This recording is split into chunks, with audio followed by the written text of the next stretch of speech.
Welcome back, everyone. Listen. Shout out to everybody watching. What I need you to do right now, yeah, is I want you to big yourself up. Yeah, big yourself up. In case you didn't know, it's time to big yourself up. By the way, my name is Versatile, aka the I Can Be on Trust, name you can trust when it comes to all things reactions. You see the title of this live stream. If you're watching the replay, it is what it is. However, we will get straight into it because what really is next for Diddy? Yeah, listen, we know he's been convicted of 2 out of 5 charges in 2025. Yeah, we know this. Yeah, we know this. However, what's really next? Like seriously, what's really next after this documentary that was released? Do you know what I mean? What really is next? But before we get into that, what I need you to do is hit the link in the pinned comments, which it will be in the pinned comment after this live stream, by the way. But to get your copy of 50 Cent's book, Hustle Hard, Hustle Smarter. Yeah, Hustle Harder, Hustle Smarter. There's a reason why you should get that book. And there's a reason why. Do you know what I mean? Like, we'll explain it later on in the stream, but let's just keep it moving. Like, Tisa Tells literally mentions the exact. Well, I won't say in detail, but we're going to find out exactly what she means into what's going to happen next to Diddy. Yeah? So shout out to Tisa Tells. But yeah, man. And I need you to make sure you consistently hit the subscribe button if you haven't already. Because I'm telling you this from now. It helps with the algorithms and all that stuff there. Share this as well. Most importantly, I need you to share this with everybody. All right. Now, where was we? We need to go off from where we last left off.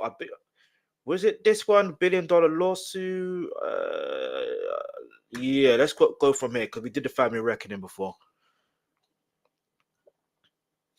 This guy weighing barrels. All right. So Diddy and family suing Netflix for billions. Netflix laughs in their face. Tells Diddy to get his money up. So let's read this for let's get into this, yeah, because obviously Diddy is going to want to sue. It only makes sense, right? Because they're using his alleged footage. But when you think about it, this is where the discrepancy comes in. It's like, yes, your footage to a degree, but you, as much as it's the footage of you. I've said this before. Anyway, I'll talk about it later. Let's go. Oh my God, you guys, come and sit down and shut the door. Diddy is suing Netflix for $1 billion. Now, check this out. I don't know who his lawyers are because word on the street is Mark Agnifilio is very upset with Diddy for secretly taping him. That's all I got to say before we get into this story because I find it hilarious. Diddy better pipe down. Diddy better pipe down because the word on the street is 50 got all the footage. And Netflix has been known to play dirty. And by dirty, I mean legal, baby. They're like, you better say that Uptown Boy stuff for somebody else. You play with us, baby. We going straight to the feds. Yes, we do talk. Yes, we do snitch. And yes, we will prosecute this to the fullest extent of the law. Damn. No, I'm actually really, really shocked that Diddy actually said he was suing.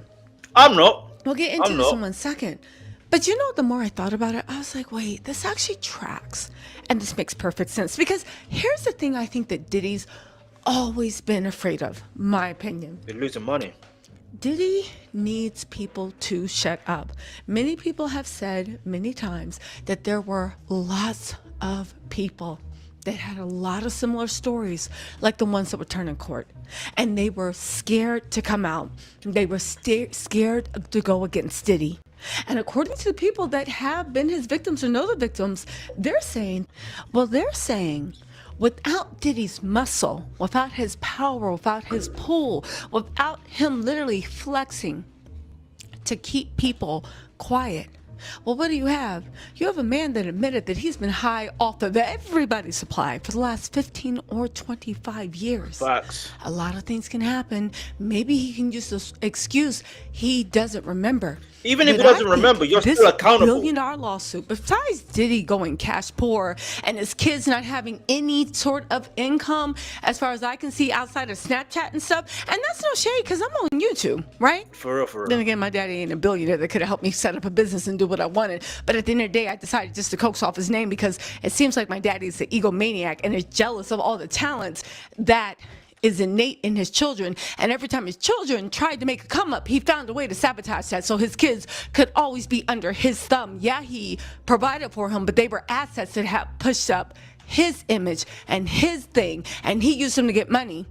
Who said that? Oh, I guess that was me, in my opinion. Anyway, I think that's why Diddy is filing the lawsuit. 2 reasons. He needs some money. Yep. He thinks he can go after Netflix. He wants to make sure there's not a part 2 because 50 was sitting there kicking and laughing. He wants to make sure, I think, that there's not a part 2. And more importantly, I feel like he needs to send a message to everybody that they better keep their mouth shut. Because the people close to Diddy say that there are a lot, and I mean a lot, of truths that could be told. Anyway, let's get into this. They said this is from Media Takeout. Now, I know what y'all saying, Media Takeout, but can I just say, Media Takeout's been knowing. They've been getting like... Yeah, but most times it has been Media Takeout false. They said exclusive. Diddy and family launching a $1 billion lawsuit against Netflix. Now, let me tell you something. Netflix just bought Warner Brothers. Yeah. Netflix got a legal team that literally, they don't play. Netflix, I 100% believe, fully vetted this doc. I think that's probably why it took so long to get out. Baby, it is iron proof. It is bulletproof. But I don't mean that Diddy's not going to try, because isn't that what Diddy does with everything? He tries to scare people off from suing him. Ain't that what his team's been doing for the last 10 years? Anyway, my opinion. They said Media Takeout has learned that Sean Diddy Combs and several members of his family have lawyered all the way up. And not just any attorneys. We're told they've hired the largest, most powerful law firms in the United States to launch what insiders are calling the biggest defamation lawsuit in U.S. history. And the target is Netflix. First of all, let me just say this. Netflix can 100% outspend Diddy. Facts. Second of all, you notice he didn't say Mark Agnifilio. So maybe those rumors that TMZ started about Mark Agnifilio being highly upset with Diddy secretly recording him and the whole legal team, maybe there's something to it. On top of that, because you said some of the most powerful law firms in the United States, is Diddy really spending his last pennies on this? I guess. Go, Gadget, go. Anyway, right?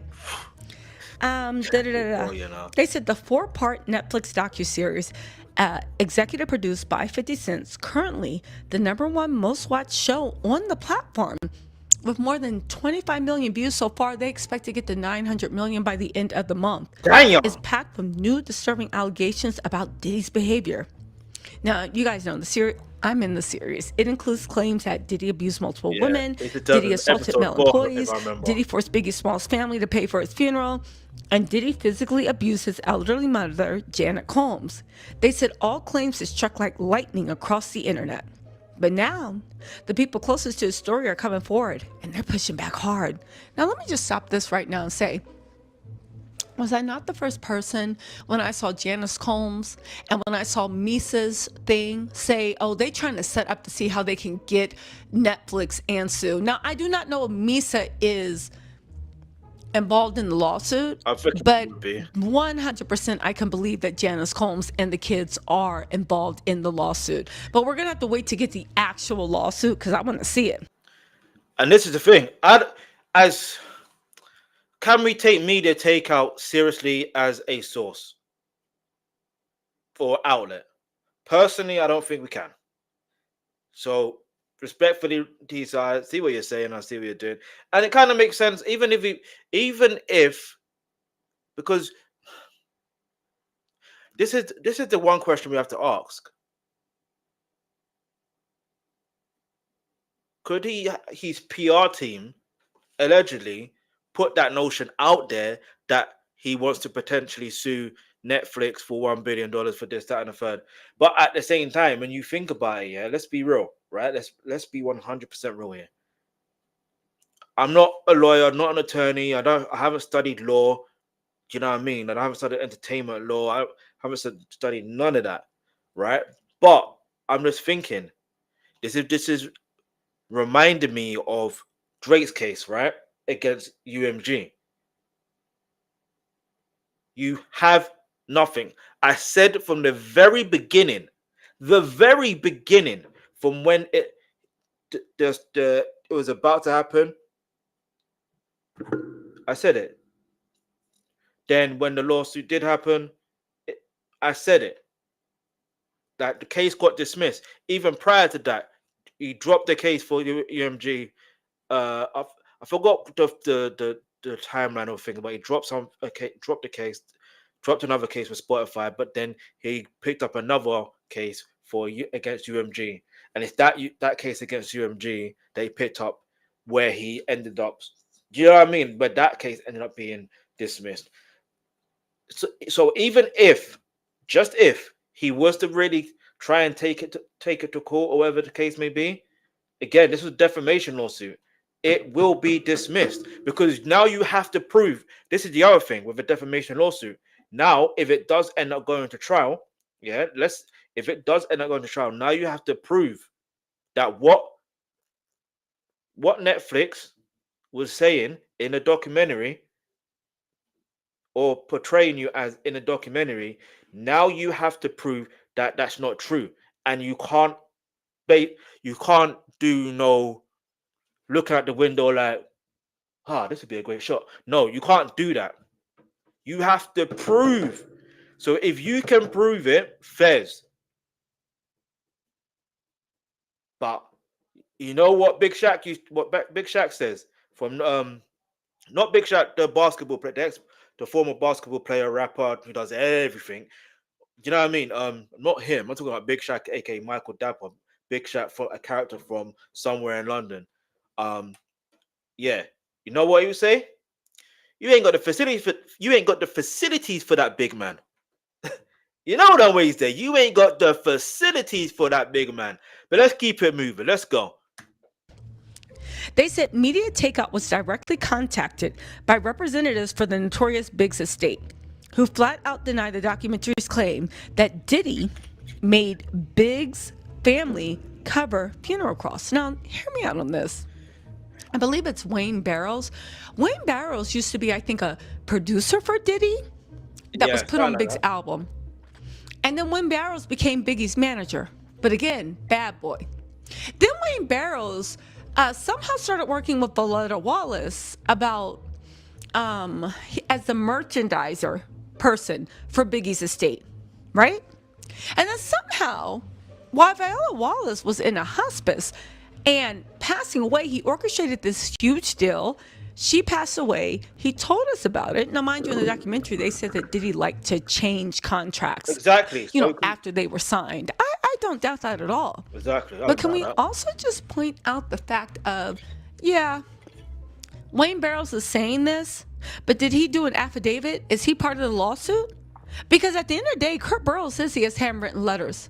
And I know for a fact that they had to file taxes. And the IRS takes your taxes forever.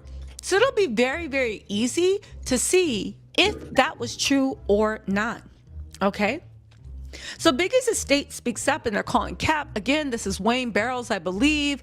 He is, and the fact that he is defending Diddy, you obviously love that man. I'm just saying. Now they're saying that Media, and you know that Valletta Wallace had a very low opinion of Diddy. I don't understand this rebrand that this guy Wayne Barrows is trying to do, because Valletta Wallace, in her own words, had a very low opinion of Diddy. So what are we really doing? Anyway, what else are they saying? They are saying that we also contacted Janice Combs representatives who say the allegation that Diddy ever abused him is 100% untrue. But again, haven't Diddy's mom stood by him through a lot? And let me just say this. Maybe she's telling the truth, but I don't think somebody's mama saying something that's 100% untrue when you are in $1 billion lawsuit. I ain't believing your mama. That's just me. But it will come out in the wash. They said they called the story deeply hurtful and fabricated. Deeply hurtful. $1 billion hurtful? More hurtful than hearing that your son, like man juice, like after he got done beating his girlfriend, literally like the man juice spread on his chest so he could go to sleep like that? More hurtful than hearing your son was dressed butt naked in a burqa from the neck up? More Hey hurtful yo, why you saying that he was turn on the jealous cruising like that? for dates Hey on the yo, show Gigolo and ordering escorts but trying to lowball them? More hurtful than hearing he was naked with a hat and a bandana around his face? Probably trying to channel Tupac. I know Tupac was in heaven saying, "Oh Lord, I speak on Jesus, Tupac. make We'll it get stop into that now." much later on. Stay More tuned. hurtful than that? Okay. I get this. Diddy's team also issued strong denials, insisting the doc contains numerous false claims, exaggerated stories, and misleading interviews designed to destroy his reputation at the exact moment he's fighting for his freedom. Here's the thing that I'm a bit confused about. Is it true or not? And if it's not, again, you got the defamation lawsuit. Let's see what happens, because I'm sure once he's done with the defamation lawsuit, he is going to try to actually sue people that were in the documentary. Wouldn't you know it? Right? I don't think this is going to go anywhere, but just listen to this. So anyway, they said, according to sources, one insider told us this documentary was made to assassinate his character. It isn't journalism, it's entertainment. Can I just say this? I think it was entertaining journalism. What's wrong with that? The man that Anyway, you know what? The man that literally, by his own words, was the dirtiest of the dirtiest people planting stories and all that stuff. Now you want to talk about journalism? Shut up. The lawsuit, $1 billion and growing. According to sources, Diddy's family intends to file at least $1 billion in damages, potentially more if Netflix does not retract certain claims. If filed, this would surpass the previous largest known defamation lawsuit, the $750 million Fox News payout over 2020 election misinformation. They said this is going to get extremely messy. They said Netflix 100% stands by the series. They told Diddy, if you don't get the F out of our face, boy, move your narrow head out the way. Get out of here. So we can Get make out part of here, two. man. For real. 50 Cent is already trolling on social media, and Diddy's family, they're preparing for all-out legal war. With reputations, legacies, and $1 billion on the line, this is shaping up to be one of the biggest courtroom showdowns of the decade. I have a question with Diddy, because he still thinks he runs this city. We sent the cops, the DA, the feds to go. I run this city. Sending the cops, the DA, the feds to come get me, which was written by Jay-Z and 50 Cent, ironically. Diddy's hardest line. How long did it take him to learn that? Because it took him. We'll get into that. Yeah, 50 Cent has wrote bars for Diddy. Yeah, where he's literally confessing shit. I promise you, you cannot make this up. 50 Cent, as much as he's a troll, he's a genius. Like 7 months to learn 7 lines in the documentary. How long did it take Diddy to learn that? I will say this. Why are they acting like 50 can't troll? Why are they acting like after the documentary is out, he can't laugh and make jokes? The whole internet has been clowning Diddy. Diddy more than anything. So I'm very, very, very confused at how Diddy still thinks he is a king among men. Remember in the documentary where he was sitting next to Little Rod and he said the only man he could ever compare himself to was either God or Jesus, because that's the only man that could ever come close to seeing him? Yeah. Anyway, I hope this God and Jesus he speaks of is in the courtroom when he goes up against Netflix, because Netflix is saying they don't think he has a pot to they don't think that he has anything, and they are going to push forward. And they said that he better pipe down, because whoever has that footage, he just better hope the Southern District of New York don't. Anyway, you guys, let me know what you think in the comments. I'll talk to y'all later. Bye. You better hope the Southern District of New York don't have those tapes. That tape, the rest of... Hey, listen, he might do, you know. Look at that. Look at this guy. This guy. We won't even watch this because I can't even watch anything on this channel anyway. But this guy now he's flip flopping. Choke no joke. He's choking. How much did Diddy pay? Say he's gonna pay you. I'll say he's gonna pay you. How much? Allegedly, for you to want to flip flop, because first he was saying it's Puffy, alleged the whole Tupac situation. We'll get into that, yeah. But now you want to say it's Suge Knight. Now, I don't know about you. The timing of everything, Suge Knight ended up going to jail after that situation. Now, you make that make sense. He didn't go to jail for that. He went to jail because of him violating his probation for helping the situation with, you know, against Orlando Anderson in Las Vegas. Don't believe me? We can do a timeline on it, but that will be slightly for another day, for another time. But we'll still talk on the Tupac situation and why Diddy's name was brought up, because there's a lot of oh man, it's so mad, yeah. Obviously, I wanted to react to this. 50's crazy for this. Cameron reacts to Diddy's documentary, The Biggie Funeral Story, Rolling Stone cover, a whole lot more. It's just funny seeing that on Revolt. I've seen some parts of it, but for them to laugh a little rod is mad. But listen, toxic masculinity and all that. The family will only cause a reckoning too. They will. It's coming. Diddy hasn't changed one bit. The fact that he didn't play the photographer and then thinks he couldn't sue. In it, the cheek. Never trust a man who can disrespect his mother. Facts. Facts. Get me. Shout out to my mom's for real, for real. I need to call her this weekend still. Just to check in and that, you know what I'm saying? But anyway, listen. Make sure you hit the subscribe button, turn on your post notifications. Listen. Hit the I want you to why we talk about, in fact, I'll put it here. This is why 50 Cent and everyone involved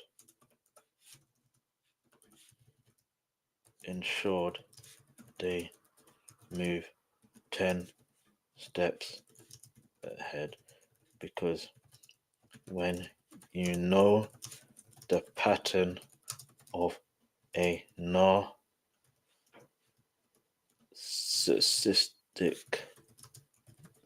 I can't even spell that, a narcissistic being, you know how to counter, whatever they may do next. Do you know what I mean? So, like I said, even if it is true, listen, Netflix, 50, Alexandra Stapleton, like the whole of the executive producers, the research, everybody involved in that documentary, yeah, I guarantee you, yeah, especially the legal side, because you have to remember, I said it before, but maybe in the comments and somewhere else, I mentioned that they dotted their I's and crossed their T's, or whatever you want to call that analogy. I don't know how to say it properly, it is what it is.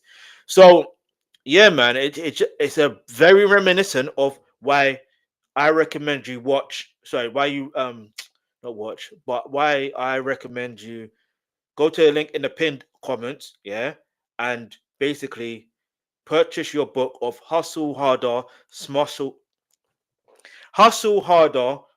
Smarter um by 50 Cent, because this is a clear indication of that. Like, it's a very clear indication that 50 Cent is hustling harder, but also hustling a lot smarter. A lot smarter. But anyway, because there could be a part two. And I was watching something with Gold Derby. He kind of alluded to it. Watching something with Sherri. He kind of alluded to it on that episode.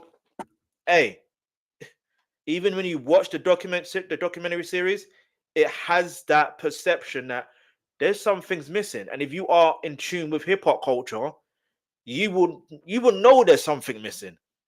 You may not know what it is, but you will know. One of the things that is missing, which they didn't go into any much detail, is the situation with Kim Porter. They didn't go into the situation with how comes every person that ends up with every person with Puffy, with the whole situation, either end up tied or in jail. How? Why? What's the connection? Plus, Gene Deal wasn't in in these documentary. We'll get into possible reason why he wasn't. Another day for another subject. But anyway, let's keep it moving. We're gonna stick on remaining on Tisa Tells channel for now. because there's another content I need to react to that I wasn't able to react to yesterday. Because the audio was out for whatever reason. I can't even explain it. Wait a minute now. Okay. Now he legit looks Somali, bruh. If you know, you know. Anyway, sorry. There's nothing wrong with Somalis. Shout out Somalis all day, every day. Get me? Man like Trunks. Get me? Man like AJ. Not AJ, aka Femi from, the boxing world and stuff like that. I'm not talking about that AJ, but big him up anyway. And I'm literally talking about, you know what I'm saying? I'll react to their content on my other channel for another day, but let's go. Or maybe on this channel as well, because oh yeah, and Sharky as well. Is Sharky also and Darkest? I think there's somebody as well. But anyway, let's just get straight into it. All right, so the next one obviously is sources demand. Hold on, let's just click on it first.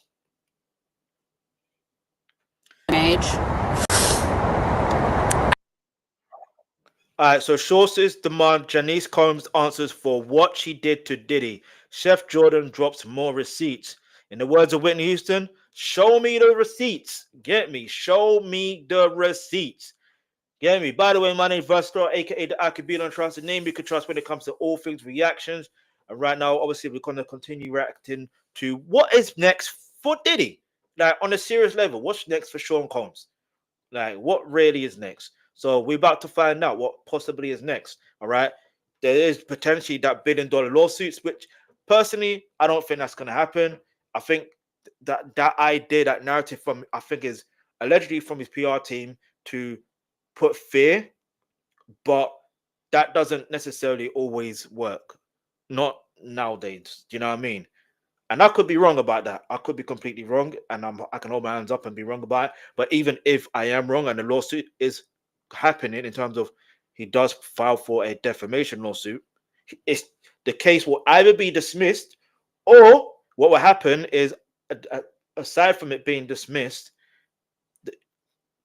or go to trial to the point where he has to now prove that everything in that documentary is lies. You got to prove it, and I don't think he got the facilities for that.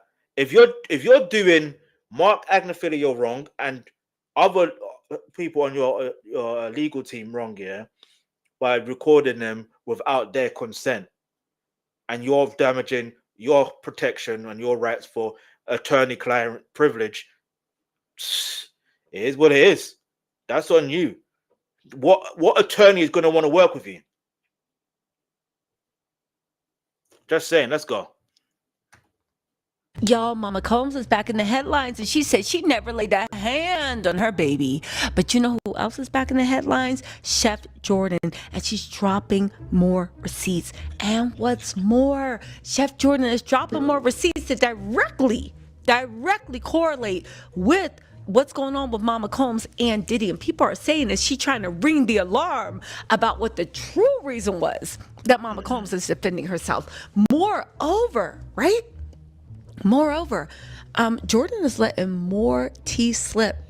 And it sounds like she posted a picture where she was outside a federal building, where the FBI is, where they investigate RICO and conspiracy. And this is fueling more fire that Diddy is 100% about to get new charges against him. At the very least, the people 100%. That help him do obstruction, the people that help him do tampering, the people that helped him get away. I know Juror 160 and 175 is sitting there like, oh, is she talking about us? Those people, baby, they are about to get their due. And baby, we're here for it. But listen. Definitely listen to what Jordan got to say. I'll be back after the jump, but listen to what Jordan has to say and let me know, because she is spilling serious tea. And if you guys don't know, Jordan was Diddy's private chef for years. She is so co-signing on Dawn, saying she has 100% believes what Dawn is saying, and Dawn's not a liar. She's letting us know what happened all those years, and she is ringing the bell that everybody that made the witnesses live in fear are going to pay for what they're done. And it seems like she's saying there is a current investigation going. Anyway, let me let you get into her. I mean, it was inevitable. Get into her. It was inevitable. Listen, let's go. I hope that more parents are accepting of their children when they display gay tendencies at a young age. I think that certain people think that they can beat the gay out of their children, which ultimately creates internalized issues and trauma for the long run. And so, yeah, my dad, who was a big time pimp and drug dealer, had got a prostitute for one of my brother's for his 13th birthday, and said that he didn't raise no kids, didn't know to come from him, and he was gonna f that bitch, and he was gonna enjoy it. At 34 years old, my brother finally came out the closet and said he was gay. We always fucking knew it. You can't beat the gay out of anyone. Acceptance is key. I just feel like, you know, more people need to be sexually free. I think that if you're gay, just be gay. You know, don't be out here acting like a demon. You know what I'm saying? Because you know, like a little dick. You know what I'm saying? You know? No, but in all seriousness, I think that we should have deeper discussions in our community about early childhood abuse and how that affects us. And also how exposing minors to sex, drugs, and sexual activity affects them and creates trauma as well. So you may not have children, but were you exposing them to sexual activities and having them watch it? Maybe entertain it? I don't know, but kind of feel like that's abuse too. Stop oversex children. Protect the kids. Protect the kids for real. I see ain't nobody hit me with no cease and desist. Them ones speaking truth. That's one thing. Is that people, you know, somebody that was on trial had their lawyers calling me a liar. There's a whole lot of shit that been said, but I've always had receipts. I actually could have included the voice notes and the messages and all kind of information into the docuseries that I participated in. But I never wanted to be salacious. And I was still trying to protect my career. Wait, what docuseries is he in? Let me know I've in the got comments so many below. more receipts. And I'm waiting for niggas to play with me. Unless you've been through something like this, you really don't understand how terrifying it is, but also how isolating it is. Because it's not like I could trust and I wasn't just out here telling people, oh yeah, the feds can, oh yeah, I'm dealing with witness intimidation and witness tampering, and oh yeah. So it was isolating.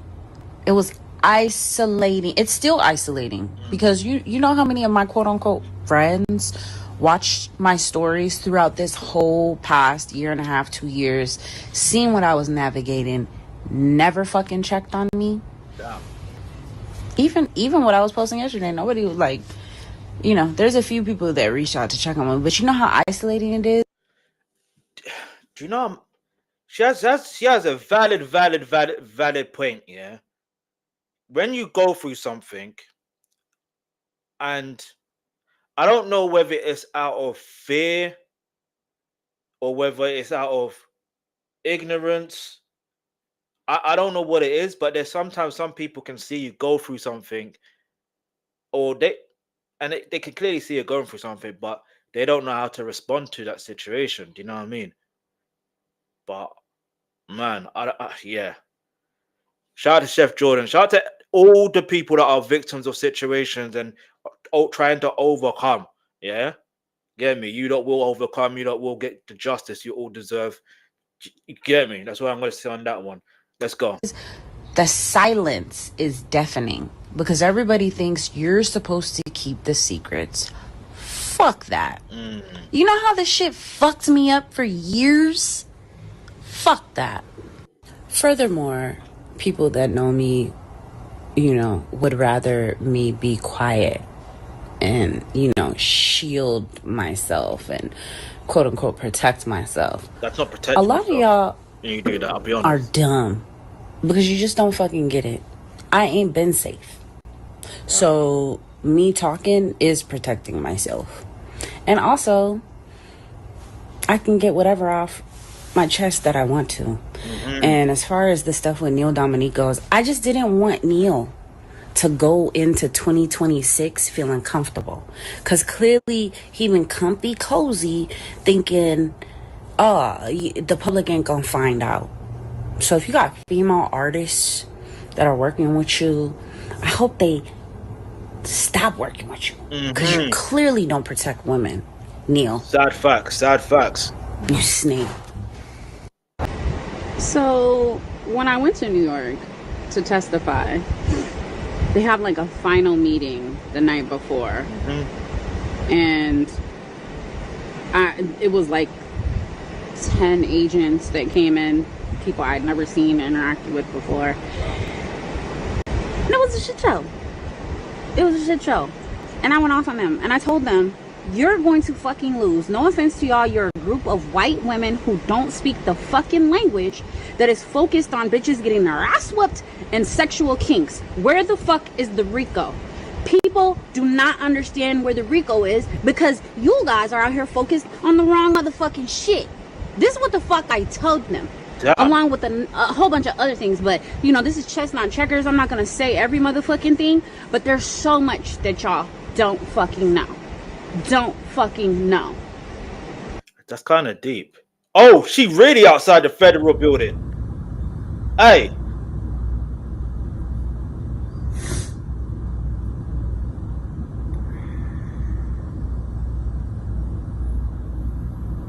Damn. What about me would make you think that I care about your opinion of me?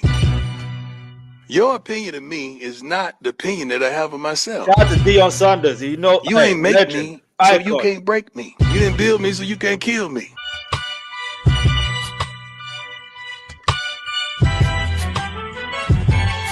Yeah, the deal with shit now, okay? God established it. So you ain't nothing you can do to me. If I'm too calm about some shit, bitch, you better keep an eye on me, because I'm telling you, that get back is a motherfucker. Don't put me in no mess, okay? Because simply for the sake of clarity, I will tell your business and mine. Yeah, on the flow, never cared. Don't. Saying in my personal business, you can either do the dirt or you can know the dirt. I'm one of the chosen high-ranked know the dirt individuals, right? And so dirt responds as they should when the vacuum walks in. I like the hunt. You like the hit. Also, another thing that I think that we need to open the discussion about is serial rapists. Serial rapists. So riddle me this. If I know 3 different women that said you raped them, one of which doesn't know the other 2. You know what I'm saying? But each detail of the story, like I know different details of the stories because I was told at different times, but they didn't know each other. But your pattern was the same. What did I say about pattern of behavior? Serial rapists. How many great victims are there? Really? A lot. But that wasn't what the trial was about. But it's like, and one of the victims had actually came to me when it happened way back when, but she posed it to me as like a dream. Like, what if this happened?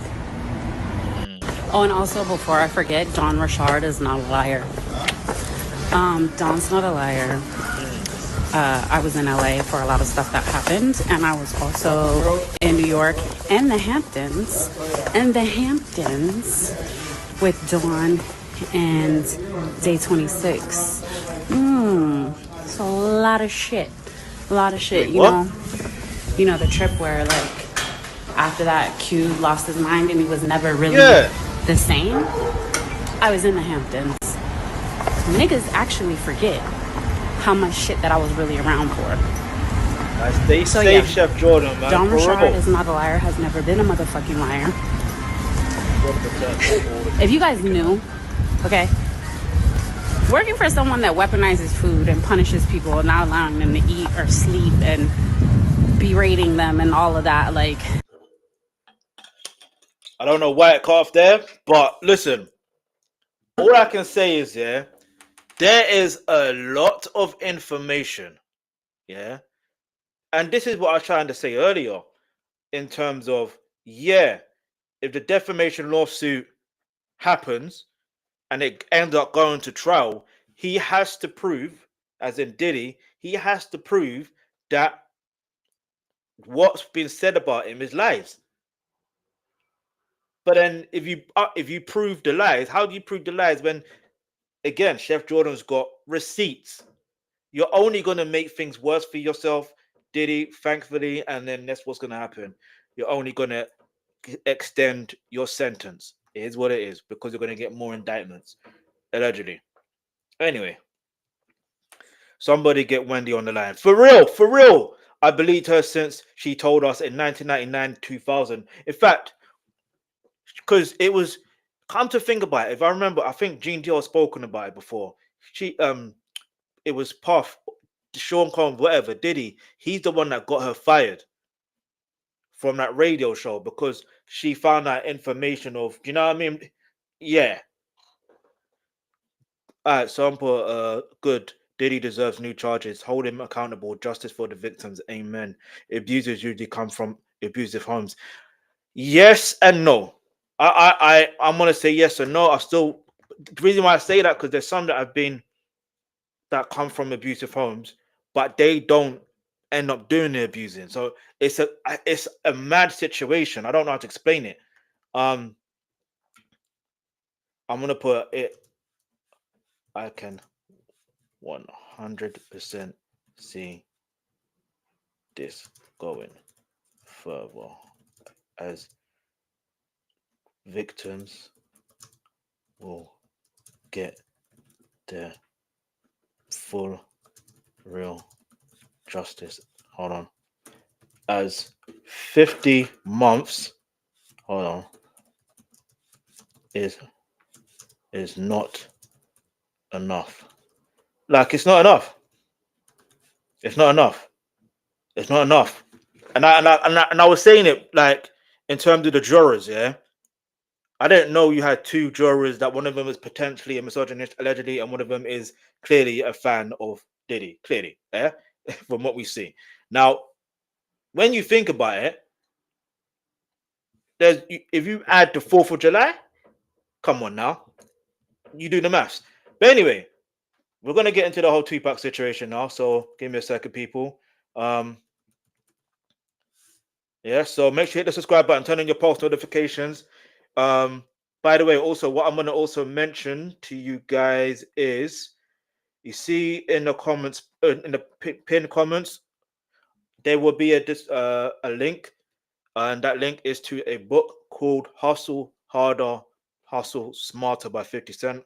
I recommend that you go purchase that. Yes, I get paid a little commission for that, but the reason why I recommend that book is, one, because I've read it before and it's one of my favorite books. Two, you will get a deep insight to see how 50 actually thinks, and you won't have an enemy like 50. But anyway, all jokes aside, let's get straight into it. There's so many things to react to. The thing I wanted to react to was the Tupac one. Where is it? Well, there we go. We are even hearing from Greg Kading, the detective that worked on Tupac and Biggie's case. All right, so straight away, yeah, hit the like button, hit the subscribe button, turn on your post notifications for more content that's going to be on the way. The fact that she even mentioned about Greg Kading, there's a documentary that I'm going to react to. It's called MRAP. I can't say the full word because of YouTube. We're going to react to that. Do you know what I mean? I don't want to say too much. All I'm going to say is the information I heard in the actual documentary, with the reckoning documentary, and knowing what I know about in the other documentary, there is some discrepancies. You understand? Even the way she just started, discrepancy. case in this documentary. He is the investigator that did that proffer agreement with Keefe D way back in 2008, where Keefe D alleged that Diddy tried to offer him $1 million to take out Tupac and Suge Knight. And Tupac's trial with Keefe D is coming up very soon in early 2026. And we know that Diddy's name has been dropped at least 200 times during these proceedings already. The Southside Crips. See, look. Remember what I was saying earlier, yeah? And now there's a new video of him choking. Now he wants to say Suge Knight. All right, here we go. Allegedly get offered by Diddy, right? $1 million to kill Suge and Tupac, right? Due to the beef, the fake East Coast, West Coast beef, which is really a beef between two labels? No, between two niggas. Pop Pulse family, yo, welcome back to the channel. How's everybody feeling today? Before we turn this thing up, do me a favor, like, subscribe, and share, because what we're diving into today, man, this one's different. Today, we're tearing into one of hip-hop's biggest, messiest, loudest questions. Was Diddy involved in Tupac's murder? And you know how we do over here, Pop Post style, a perfect blender of reactors going crazy, shock, rage, laughing, confusion, all mashed into one flame-filled documentary mix. Quad Studio madness, Keefe D's $1 million bombshell, Vegas streets after the Tyson fight, Biggie's final steps, Bad Boy insider spilling tea, Netflix cracking open decades of secrets. Pop Post family, buckle up, it's about to get loud. Pop Post don't fold, we unfold the truth. Kadisha and Jay Nolan lay out the full timeline, the rise, the tension, and the early warning signs that something darker was taking shape. Let's connect with them. I think my favorite thing about 50 Cent's Netflix Diddy documentary is how he built a timeline off of this information. Yeah. And one of my favorite parts of this documentary is them really getting into the timeline of events when it comes to Tupac and Biggie. But then we get into the Tupac and Biggie, and there's a lot more in this, but I'm just kind of covering like the top of mind stuff. So then we get into Diddy's alleged involvement with the deaths of both Tupac and Biggie. Now, I'm sure a lot of people for many years have already felt like that's what it was. And it really gives us a lot of perspective from people that were close to the situation. And a lot of people allege in this documentary that they believe that Diddy was very jealous of Tupac. And they pretty much go through everything from the quad incident and Tupac believing that Puffy was behind it, like he said in the Vibe interview. And they lay out this whole timeline of the downfall happening perfectly, in my opinion. I know a lot of people felt like Suge was involved with the death of Tupac. And hey, I'm not the guy to tell you yes or no on that, you know? But it seems that Diddy may be far more involved than what we initially thought. Now, of course, as it pertains to Tupac, we do know Keefe D is in police custody. He does have a trial. He is going to have to stand in front of the judge and jury for the murder of Tupac Shakur. Okay? And in the documentary, they even get into the communications between Keefe D, his OG Diddy. They was all tight, you know, from the Crips out in California, Southside Crips, I think it was. Yeah. And there was, you know, I ain't please. Reactors revisit Quad Studios, the moment Pac was shot and the moment he decided Puff had set him up. Emotions run high in these clips. We are even hearing from Greg Kading, the detective that worked on Tupac and Biggie's case in this documentary. He is the investigator that did that proffer agreement with Keefe D way back in 2008, where Keefe D alleged that Diddy tried to offer him $1 million to take out Tupac and Suge Knight. And Tupac's trial with Keefe D is coming up very soon in early 2026. And we know that Diddy's name has been dropped at least 200 times during these proceedings already. A guy named Little Sean did an interview recently, and that brought up more of Diddy's involvement to me, right? The Quad Studios session, right? where Tupac got shot, right? I believe that that's where the ultimate ending in Vegas, I think that this is the origin. Connected. Yes. Okay. Right? You see how he's saying that? You see how Choke No Joke is saying that? And I can't react to his new interview. If it does happen to be on this platform as PopPulseReacts, then it will be on here, innit?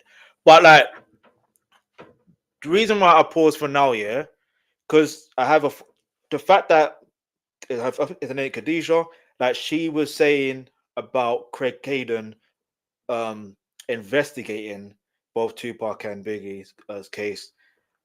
Well, from what I recall, and like I said, well, I will do a reaction to the actual documentary of it, where the profit agreement was in and all that stuff there. But basically, where I originally found out about Craig Caden, basically, do you know what I mean? But like I guarantee, if memory really serves me correctly, he was actually initially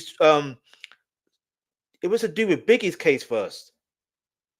I don't think it had nothing to do with Tupac, because I remember, like, I genuinely remember he said in the proffer agreement, in that voice record, tape recording, whatever you want to call it, Keith D says he was asked a question, and then his response was, "No, that wasn't us." When he mentioned about in regards to Biggie, like, "Oh no, that wasn't us.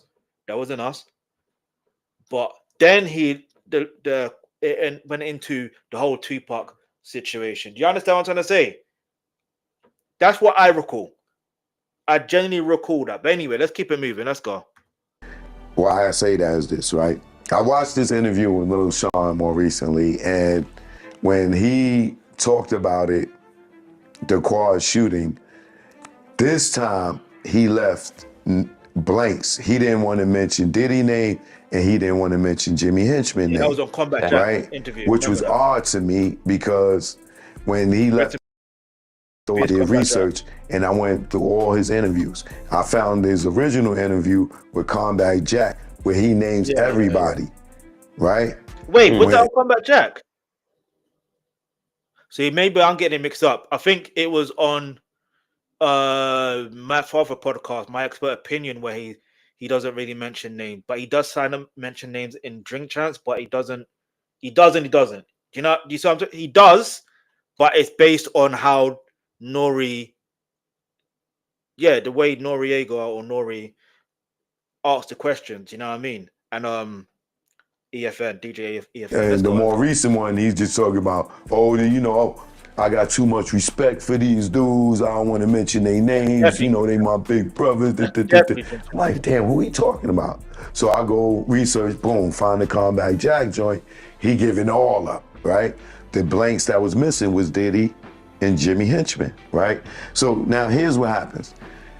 If you go look at the Vibe interview with Diddy, or MTV interview, sorry, with Biggie and Puff sitting on the couch. You know that one, right? Yeah. He looks they are questioned about the shooting at Quad Studios. Diddy never mentions Jimmy Henchman, right? So he mentioned, what happens is this. Pac is doing bad at the time, right? He's famous, but financially, he's hurting, right? They all know this. So, Jimmy Henchman was trying to manage Pac. Pac wasn't like, nah, nigga, I'm not letting you manage me. You know what I'm saying? Like, so that began the little friction, allegedly, right? And of course, he got that mixed up. He got that mixed up. Choke no joke, 100% has that mixed up. Jimmy Henchman, he was basically managing Little Sean. Tupac, the reason why he was financially constrained was because of the legal situations he was going through. You know what I mean? Because he was going to court here and there. He stopped doing. I think he stopped doing show for a while, or whatever the case is. I forgot what the whole timeline of it. But basically, from what I vividly remember, from my own research, he basically was told, Little Sean wants to do a song with him, and because he's being managed by Jimmy Henchman, and he knows that Jimmy Henchman's from the street. So Tupac's like, I'll help him out, but you got just pay me. I think it was like $7,000 or something like that, something in that region. Tupac was getting paid because he's like, he doesn't know Little Sean. Like anyone else, he probably will do for free. I can't remember the words verbatim, but basically anyone else he doesn't mind doing, not necessarily for free, but there's a way to, do you know what I mean? But for Tupac to get paid, that's why he was going to the studio in the first place. Let's bear that in mind. He was going to Quad Studios because of doing a song with Little Sean. Simple as that. Little Sean's manager is Jimmy Henchman. Jimmy Henchman has connection to also Haitian Jack. This is where it becomes so the connections is mad, because then Jimmy Henchman and Haitian Jack are also having connections with Diddy.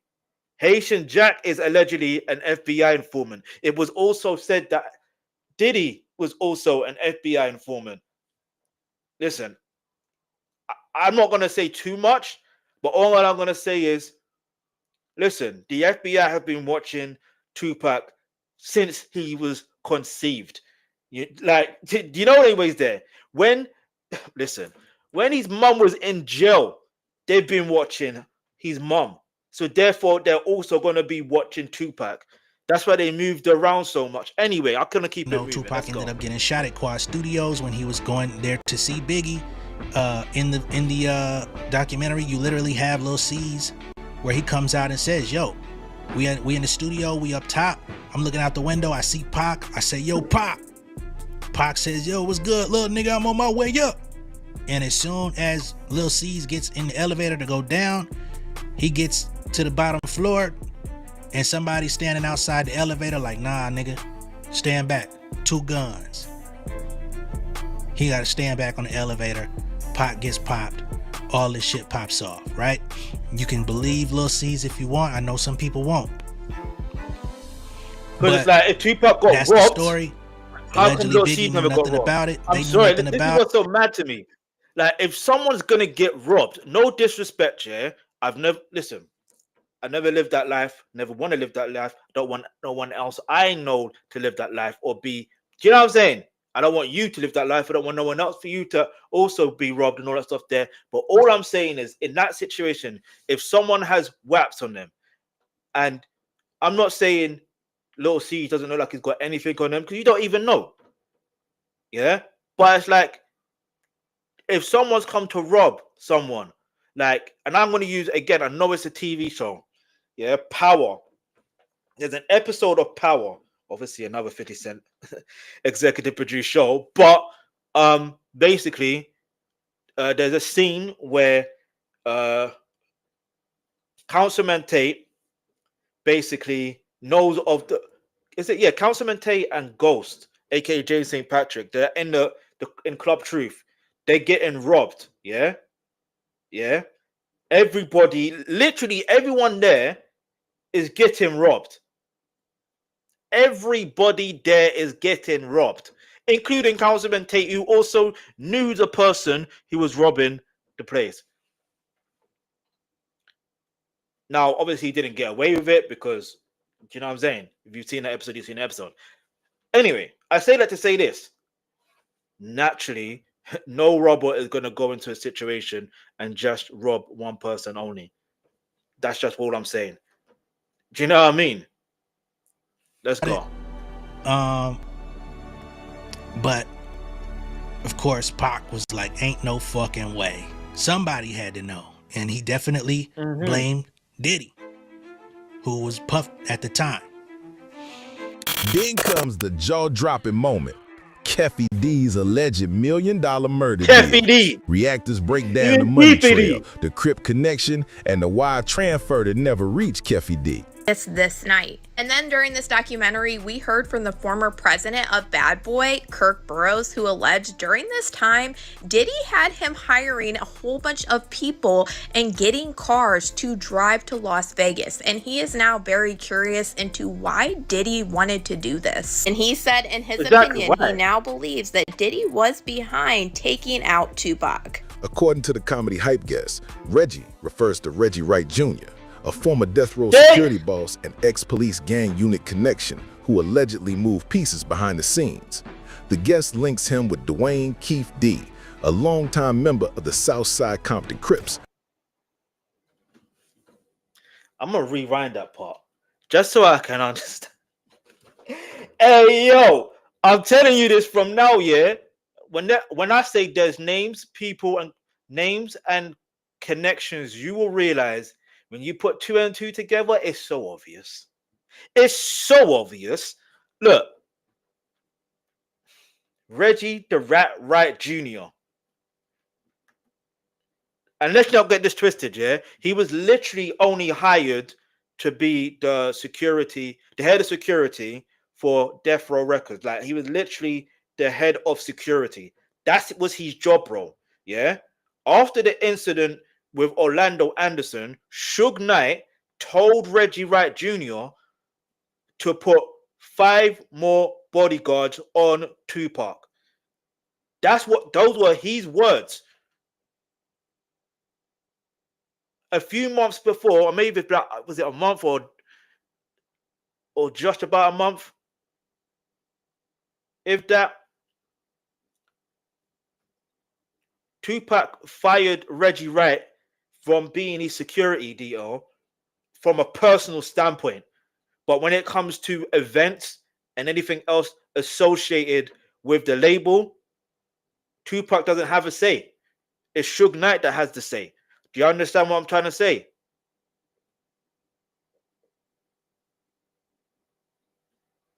Like, it's just mad. When you deep everything, hey, listen. Reggie Wright Jr. was also there when he was also in LA when the whole Biggie situation went down in '97. I'm not saying he's got anything to do with it. I'm just saying, why was he there? You was there when Orlando Anderson situation happened in terms of him being unalived. Anyway.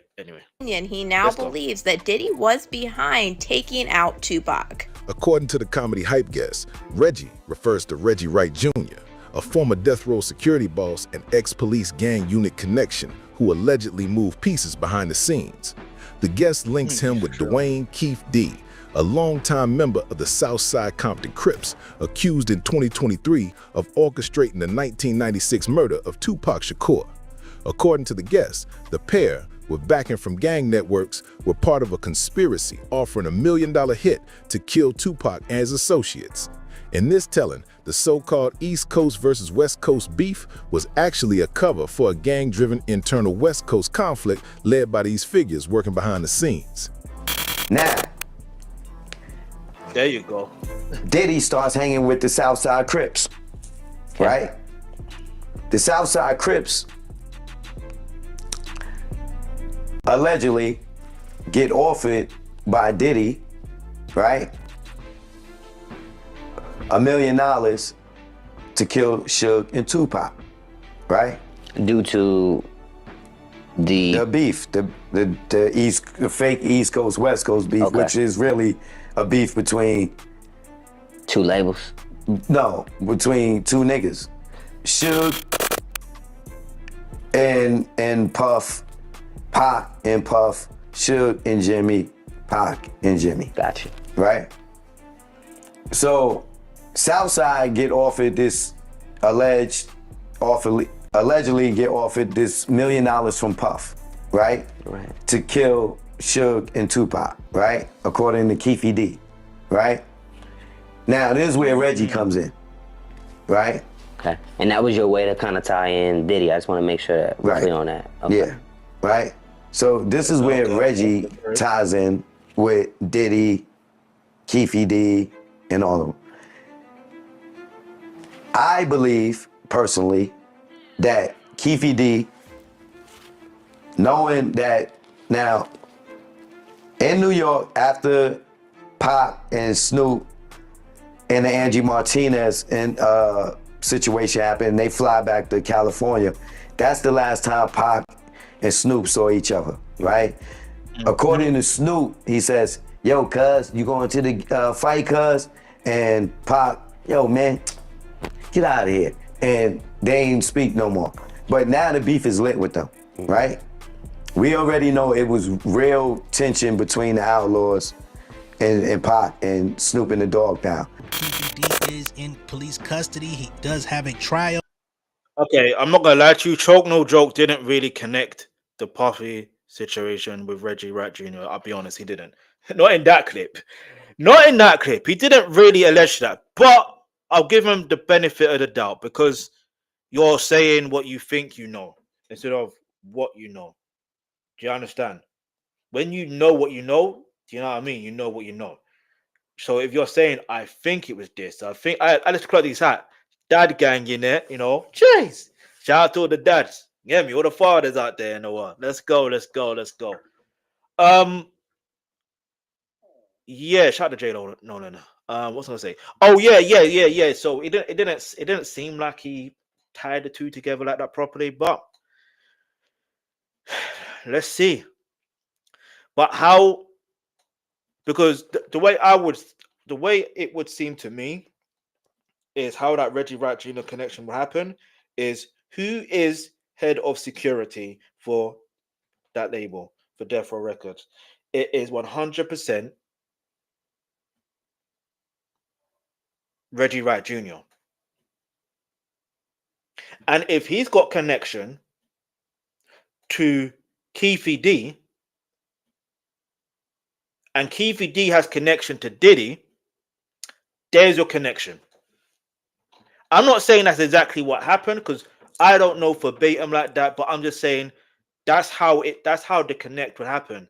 The same way that it was I forgot his name, but his name was it D1 from another Crip, from another line of Crip. I don't know. Anyway, basically, he is the one that connected Keefe D to Diddy. Do you understand? And so on and so forth. Eric Von Zip, sorry, that's it. Eric Von Zip was the one that did that connection. But anyway, let's keep it moving. He is going to have to stand in front of the judge and jury for the murder of Tupac Shakur. Okay? And in the documentary, they even get into the communications between Keefe D, his OG Diddy. They was all tight. From the Crips out in California, Southside Crips, I think it was. And I ain't please just relaying the information. And basically, that's what I'm doing. I'm just relaying the information. We know Tupac was killed in Las Vegas after the Tyson fight. And apparently there was a wire of $500,000 that was sent to his OG that never made it to Keefe D. Okay, so Keefe D is now standing trial for this, and that wire was allegedly from Diddy. From the gun to the car to the wire, the Vegas hit wasn't random. It was organized, and the reactors break down every detail. In Keefe D's 2008 proper agreement, he alleged that Diddy's friend Zip Martin is the one that gave him the weapon that was used to take out Tupac. And Keefe D told the investigator Greg Kading that Zip Martin had a special compartment to keep this weapon in his car that he drove to Las Vegas. And in this documentary, we have Greg Kading confirming that Zip Martin did drive the same type of vehicle that Keefe D alleged to Las Vegas this night. Insiders who were there began talking, leaked contracts, threats with a bat, money disappearing, and suspicious decisions around Las Vegas. See, Diddy been on some gangster stuff way back when, and I cannot wait to make the rest of these videos to tell you guys exactly some things that's going on, even that happened with Death Row, Tupac, Biggie, because man, this dude Diddy is an assassinator, man. He has been putting hits out on people for quite some time. Can you dig? Now the thing is, at this point, man, Diddy started getting real jealous. He started getting real jealous, y'all, because at Uptown Records, Andre Harrell, see, Al B. Sure was the man. Al B. Sure was the man. He was the one. He was the first. He was the first big artist. He was the first platinum artist. You dig? And guess who his woman was? None other than Kimberly Porter. They said when you got off the elevator, man, you saw Kimberly Porter. And see, everybody knew that was Al B. Sure's woman, and she would not get at Diddy. Diddy didn't drink. He didn't smoke. He didn't do any type of narcotics. He was a complete square with a high top fade, you know. But he was adamant that he was going to get at Kim Porter by any means necessary, right? But the thing is, man, this is where Heavy D comes in. And it's funny that Heavy D passed from pneumonia, too. Because Heavy D, before Diddy even got with Uptown Records, Heavy D was already there. Diddy used to go over to Heavy D's house every day and beg him to introduce him to Andre Harrell, and eventually that's how Diddy became the A&R representative for Uptown Records. You dig what I'm saying? Just want to give y'all a little history, y'all. This is just a little history lesson, just some fact checking. You know, I can't leave the video. So all in all, we start off like this. Diddy's mom turned him out at a very young age. Damn. To say it like that, that's wild. I am gonna say one more thing, and not one more thing. I do want to say this though. Don't you find it intriguing? Yeah, how we're looking at the timeline of you always got to look at the timeline of events. Yeah, and yeah, one could go based on accusations, but there's always been rumors. Do you know what I mean? There've always been rumors that Diddy was involved with the whole Tupac situation. Quad Studios, all that, like, yeah. But let's keep it moving. To have this gangster persona that wasn't him. He dropped out of Howard University. Oh, by the way, I nearly forgot to mention that Craig Caden situation. Yeah, like I said,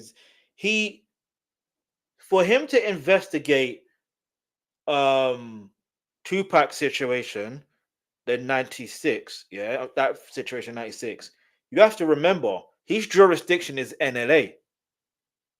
So, rightfully so, he would have to investigate Biggie's situation. But this is my firm belief. The only reason why he was put on that case was to shut down what otherwise is Biggie's mom case against the 400 million civil lawsuit against LAPD for their alleged role in potentially, you know what I mean, in the situation regarding her son.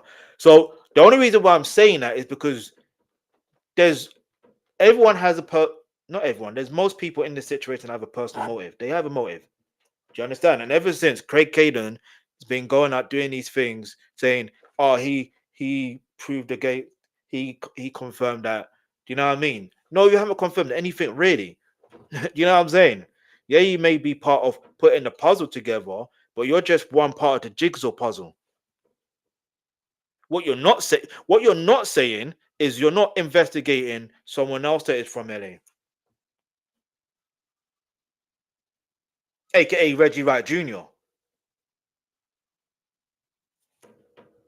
Oh wait, he's a cop buddy as well. Or what? Then again, you both are former cops. I'm just saying, yeah. I'm not saying that he should or shouldn't. I'm just saying, look at the pattern. When he's 19, he started throwing parties, y'all.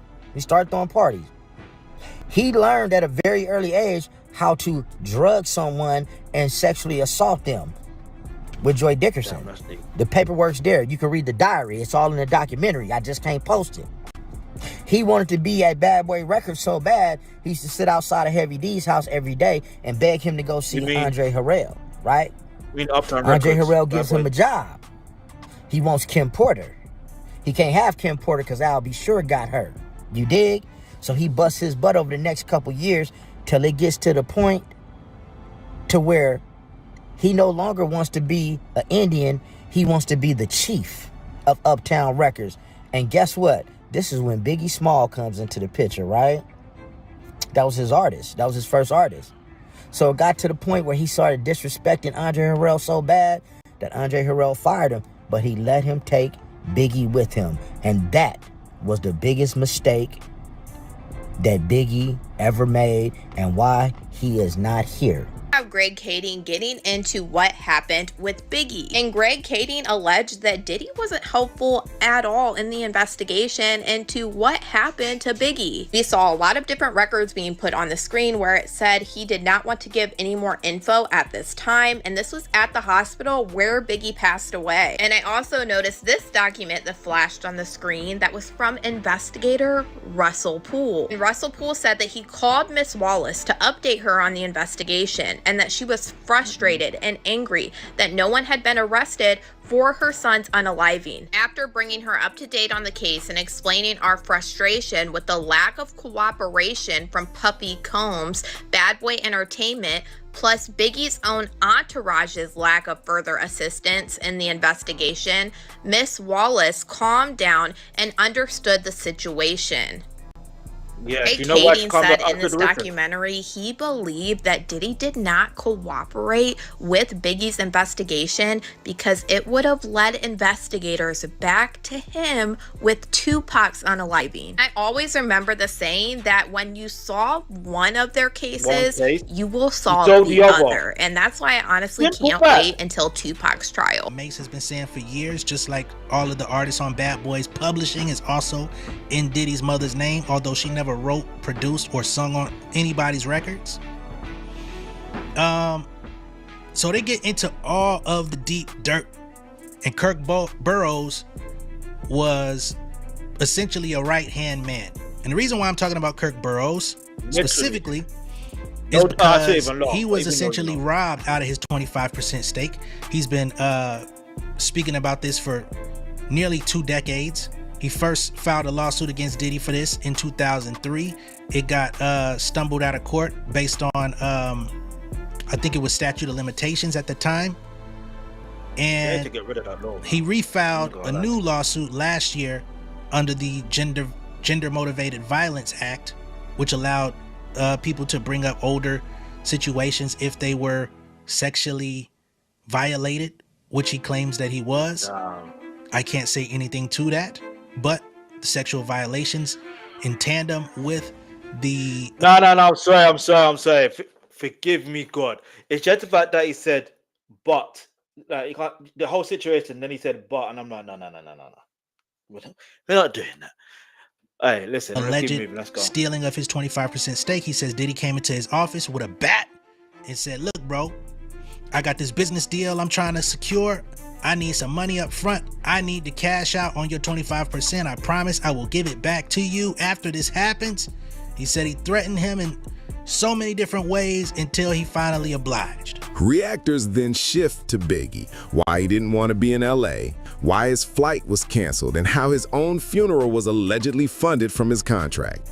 The outrage in these clips is real. Biggie did not want to go out to Los Angeles. And Kirk Burroughs feels like Diddy should be responsible for what happened to Biggie. What Kirk Burroughs alleged next is what's really chilling. He said something that we have heard alleged many times, and he said that Biggie was actually leaving Bad Boy Records shortly before he passed away. Kirk Burroughs alleged that Biggie already signed the paperwork to get out from underneath Bad Boy. Then Kirk Burroughs went on to allege that after Biggie passed away, Diddy came to him and told him to change the terms in the contract that Biggie signed. And he claimed that he was so calculated that he told Kirk Burroughs to just switch out the middle pages. That way on the last page, Biggie's signature would still be there. That way Diddy could allegedly keep racking up money from Biggie. Like I said, this is probably one of my favorite things about this Diddy doc is literally it's a full timeline of events laid out in front of your face. For years, we've had there's things missing. Kirk Burroughs, that's what's so mad, and other associates from Bad Boy that have come out and said Biggie never really wanted to be in Cali. Even though he made the Going Back to Cali song, he didn't actually want to go out there. The time that he did spend out there, he was eager to leave. He was supposed to go to London, fly out to London to do a UK press tour. And Diddy said, nope, we're canceling it. Cancel the flight, cancel everything. We staying out here a couple more days. I'm throwing a party. Richard Blackwood, what he thought. He threw the party, and subsequently, Biggie was shot afterwards. Okay? That's how it happened. With new footage, new testimonies, wire transfers, insider statements, and a federal case moving, reactors asked the final question: is Diddy finally going to be indicted? The assassination of Tupac Shakur. Once this is said and done, because when you guys hear these interviews, these proffer agreements from Keefe D, and when you hear all these interviews that have never before been heard in life, and see all these videos that have never been seen in life, he may get indicted for the murder, for the assassination of Biggie and Tupac. And this is not me saying allegedly. I'm just telling you what I saw. Now, I will say, I'm more than ready to leave Diddy in 2025. I don't want to hear shit else about this nigga in 2026. I don't want to see this nigga face. Like, I don't want to hear no documentary. I don't want to hear no unreleased music. I don't want nothing to do with this nigga in 2026. So, my advice to the world is fucking speak now or forever hold your peace on this nigga, man. No. This was intense. From Quad Studios to Vegas, from bad boy boardrooms to courtroom recordings, this story is still developing. If you enjoyed this documentary mashup, hit that like button, subscribe, and share this video so it reaches the whole culture. Stay safe, stay curious, and I'll see you on the next one.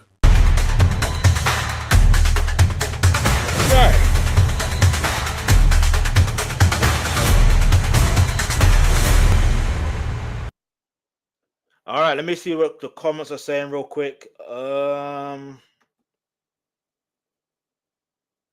yeah, man, let me know what your thoughts are. I'm gonna obviously hit the subscribe button. That much is evident. You can hit the subscribe button on my channel if you haven't already. Let's see what people are saying. Just 3 days ago, great breakdown, justice for Tupac. There's only 5 comments. Diddy wanted to be Pac. Facts. Biggie wanted to roll with Pac, but Pac said stay with Puff. But after which Diddy knew about, Pac said F everybody. Pac said F everybody was showed with Jimmy and Bad Boy at watch interviews, and Diddy asks about it. He looks hella shook. Facts. Diddy is evil. This woman who was talking in the beginning have the most annoying voice. She doesn't have the most annoying voice. Do you know what it is? Her voice is just the pitch control is changed basically. Give me a second, people. So I want to say, well.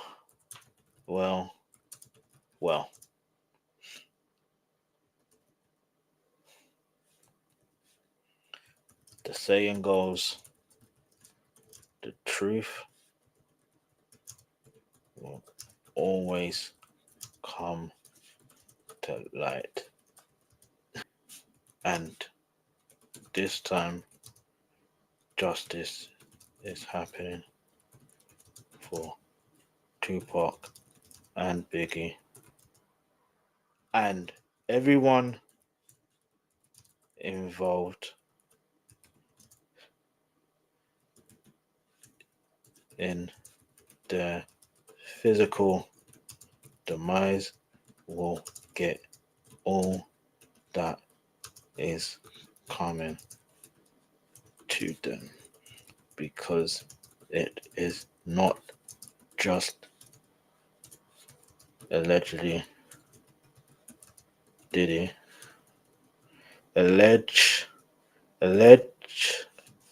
allegedly Diddy, but also many others, which is spooky when you deep it. Do you know what I mean? But anyway, let me know what your thoughts are in the comments below.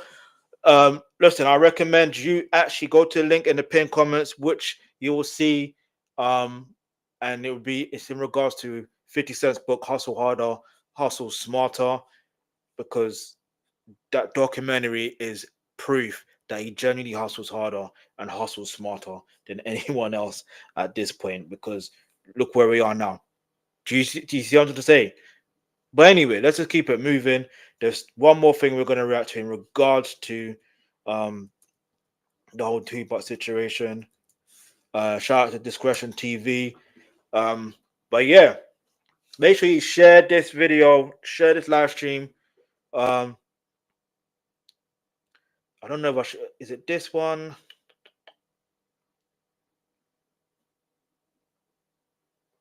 Yeah, this is, yeah.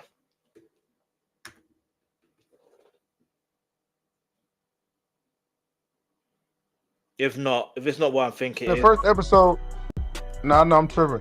All right, but look, in the first episode, right? Don't watch it, Lou. I'm listening. Here's the thing, yeah. By the way, you see with Whack 100,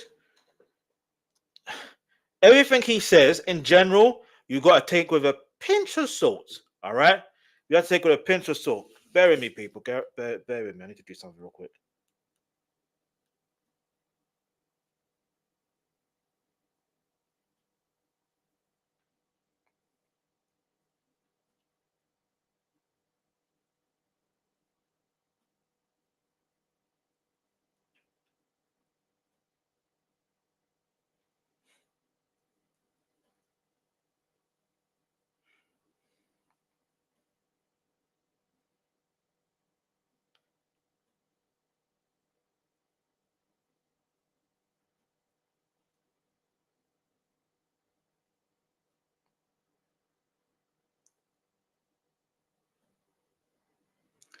All right, people, let's keep moving. Let's go.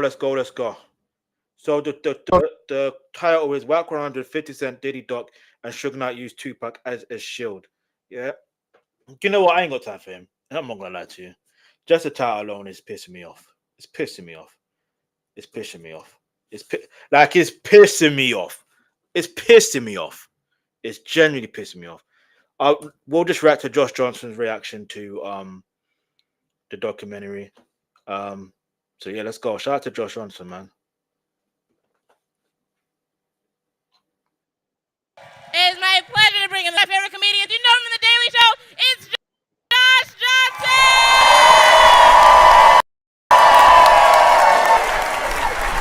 That was cool. That was cool, man. I wasn't. I just finished. I had no idea the Diddy documentary would be episodes. Episodes. I knew a documentary was coming out. I thought it'd be like a documentary. You know, like when you see a documentary, it's a feature length film, but it's a documentary. This is episodes. 50 Cent produced a documentary about Diddy that he's apparently been working on for a decade. Hey, yo. And it has episodes. I've never hated someone for episodes. That's what every person I've ever hated has been a very short story. I'm just like, oh, we don't really get along, feel like they betrayed me, and that's about it. 50 Cent sat the world down for real, 4 episodes. This is crazy. 4 episodes. With some of the most, this is some of the best footage I've seen in a documentary, because what they did, this is insane. This is fundamentally crazy, okay? The documentary starts with Diddy in a hotel room talking to his staff and his lawyers about what to do about this like incoming indictment, right? It's like 5 days before he gets arrested, right? Yeah. And as I'm watching this, I'm like, that's curious, because this is 50 Cent's documentary about Diddy, yet there's a camera in Diddy's hotel while he talks to his lawyers. He's talking to his lawyers about a strategy on what to do, like a game plan. How did 50... How did 50 Cent get this footage? Is he in disguise? How is he in the room for this thing?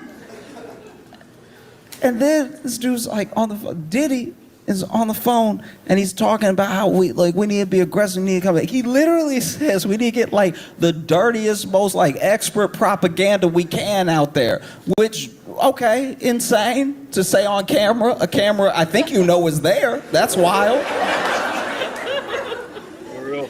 I just had this question in my head of like, how did they get this footage? Turns out that Diddy was making a documentary and he had started recording everything because this documentary was going to be about like his comeback, right?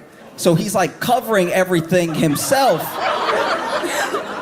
recording everything himself, so he has his point of view out there, right? So then he was going to make a documentary. He thought he was going to beat everything and then make a documentary, release that documentary and then get everyone on his side again.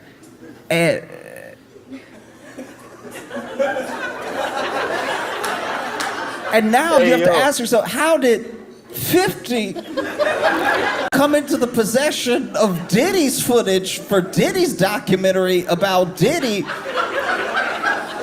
Nah, for real. This is crazy because he's making a document himself, but then he took that documentary. Apparently what happened was that Diddy did go to jail and then he couldn't pay the cameraman. So then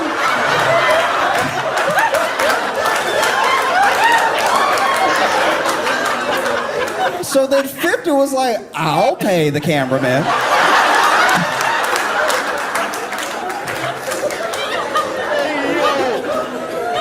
And Diddy is such a terrible person. He is such a terrible person that even in the documentary he was making about his comeback, it makes him look so bad that 50 didn't need to edit any of it. It literally, he already said on a camera he knew was there, we need to get the dirtiest, like most filthy expert propaganda we can out there. That was for his documentary. And then 50 took it and he was like, this will do nicely, yes. This is fantastic. Hey, yo, oh, that is too hilarious. This is why I say 50 Cent literally is the epitome of one of his books, yeah?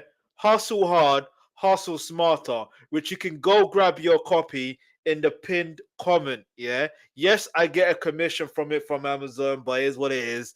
All right, because man have to get paid, man's got bills to pay. You know what I'm saying? But, yeah, oh, man. Nah, 50 really is the epitome of hustle hard and hustle smart, and you could be that way too. Like I said, the link to that is in the pinned comments, as you know. All right, but let's keep it moving. Oh, man. Shout out to Josh, man. Hey, I've been waiting for his reaction. I promise you, yeah, I was meant to react to this yesterday and I literally forgot, yeah, because the way I set things up, and then I was setting things up to react to today, and it's like, yo, I was watching something to do with 50 Cent. I think his Gold Dairy video interview, him and Alexandra Stapleton, and below it was suggested was Josh Johnson. I'm like, oh yeah, I was meant to react to that. You know what I mean? But no, man, let's keep moving. Because I was sitting there, I was like, because also the other thing happened. So he gets off the phone with his lawyers, gets off the phone with his team and everything, and then he stands up and he's looking out the window, and out the window, he's like, got to be like 26th floor or something. He's like in like a high rise, and across on the roof of another building, another tall building, but on the roof of another building is just, Diddy is looking out the window to another building, and on top of that building is just the police. I'm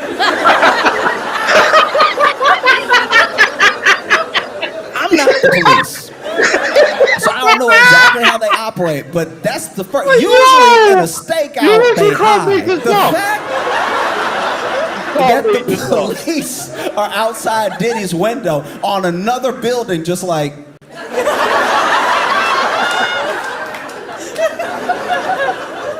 This is crazy. Once again, this is his footage. His footage. That's wild. 50 Cent has been promoting this documentary with glee. For real. He's been going nigga is because happy. he hates Diddy so much. He hate Diddy. You you think you hate stuff. You do. You think you hate things. Ooh, I hate racism. No, not as much as 50 hates Diddy. Ooh, I hate sexism. You haven't even met sexism if you compare it to how much 50 hates Diddy. Oh, I hate olives. You love olives compared to how much 50 hates Diddy. Not ready for how much 50 hates Diddy. He hates his, first of all, he hates some episodes. He hates this man. Episode after episode, he hates him enough to get good footage. Narrative stringing footage. Complete through line footage. Never before seen footage. Right. Man, he hates this dude. He's been promoting, he's been going everywhere, going on talk shows, everything. Goes on all these talk shows. This dude went on like MS Now, whatever they're calling it, and he's talking, I think he was talking to Ari Melber, and Ari is asking him, you know, just seems like they're having a conversation about like him specifically, and they were like, do you have any like heroes, people you look up to? And from what I could tell, 50 was basically like, I have people in my life that have accomplished things that I would like to accomplish, but I don't put anyone up on that level to just like call them my hero. You know, he doesn't like deify a person like that. And You're right, babe.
All right, people, we're back. Let's go. And then Ari asked him, what about, like, in your life, have you seen any, like, villains you don't want to be like, people you don't want to pattern your life after? And he was like...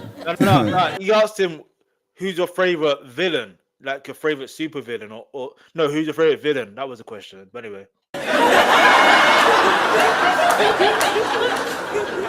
He was like, Diddy.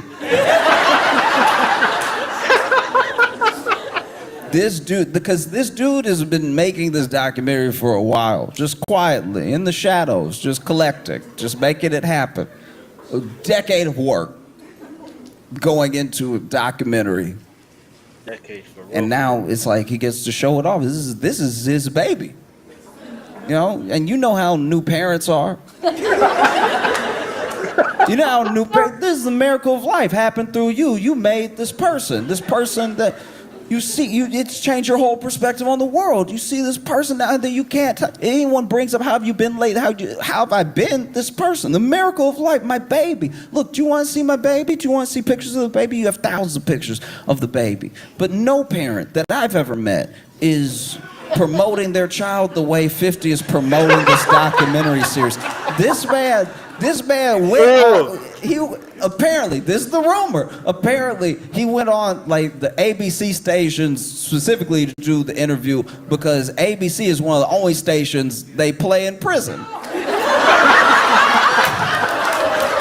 Hey,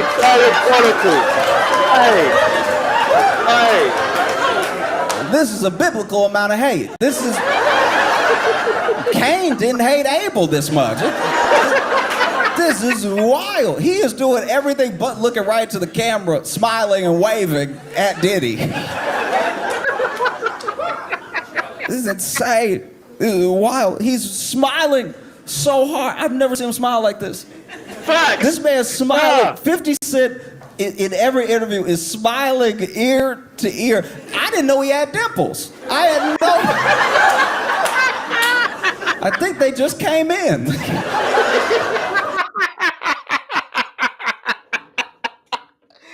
Hey, yo! Oh, I can't. I shout to Josh Johnson for real. This guy is funny. Oh, man.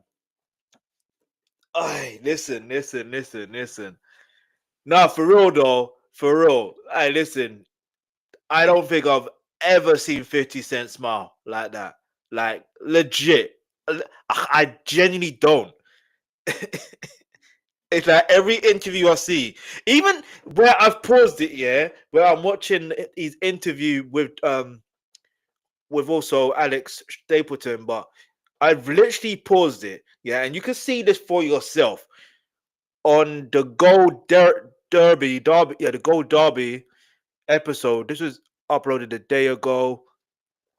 If you pause it at 12:40 or thereabouts. 12 minutes and 40 seconds. 50 Cent, he has a smile on his face. Like, I don't know how to explain it. Hey, yo, oh man, this is hilarious. Let's keep it moving. Let's go. This is wild. Oh, he hates him so much. Oh man, wow.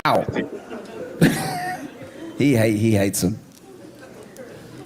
So, like, I've never seen hate like this, and to produce something that is both like a product of your hate, because most hate is fruitless. People talk about hate, and one of those famous quotes: "Hate is drinking poison and hoping the other person will die."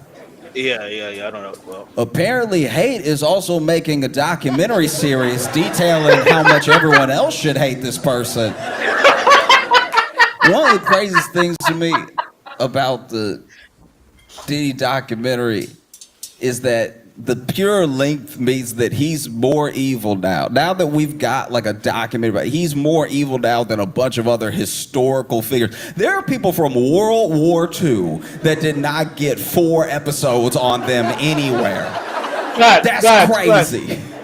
During the trial, I don't know if y'all saw this, but there were some people that were They were out there saying like free Diddy. They were out there, you know, with signs like picketing, like he might be innocent and maybe he was just another innocent black man being railroaded by the system. And apparently all those people were being paid $20 an hour by Diddy. Nah, wait, it's true. What? Here's the thing. This is what's so funny about that to me is that like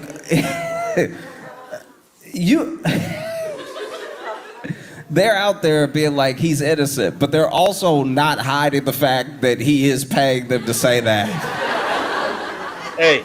And not only is he paying $20 an hour to stand outside and be like, yo, free Diddy outside the courthouse, but even while paying $20 an hour, he was only able to get like 14 people. Hey. Do you know how guilty you have to be offering up money and then people just pass it by the street like, I think I'm good. I think. Do you know how many people could use $20? People literally, you know, get on the train asking for change in New York all the time. And even they were like, you know what? Hey, listen. Not every $20 is a good $20. For real. Not all good money is good money. Not all money is good money. Documentary is insane because there's so much that we knew beforehand. There's so many things that we already knew where we were like, all right, this is, you know, we've all seen it. A lot of baby oil, way more baby oil than anybody needs, right? Which I will say this, watching the documentary now, knowing what we know, editing wise, they didn't need that many shots of baby oil. That does feel like 50 Cent was standing in the editing room like, no, and put some baby oil right there. No, they mentioned baby oil, so go ahead and throw to the baby oil. Okay. Oh, but you watch it and yeah, you already knew the things he was implicated in. You already saw, oh, okay, there's this shooting way back when, there's this assault of this other rapper, there's all these like whisperings, and then you watch the documentary, and I don't know how he did it. I don't know how 50 Cent did this. This man managed to get things we've never seen before. Do you know how hard it is to have never before seen footage of things from like 20, 25 years ago? No, it's difficult to go Like, over. a good example is, in the documentary, they talk about how much Diddy may have had to do with the deaths of both Tupac and Biggie, right?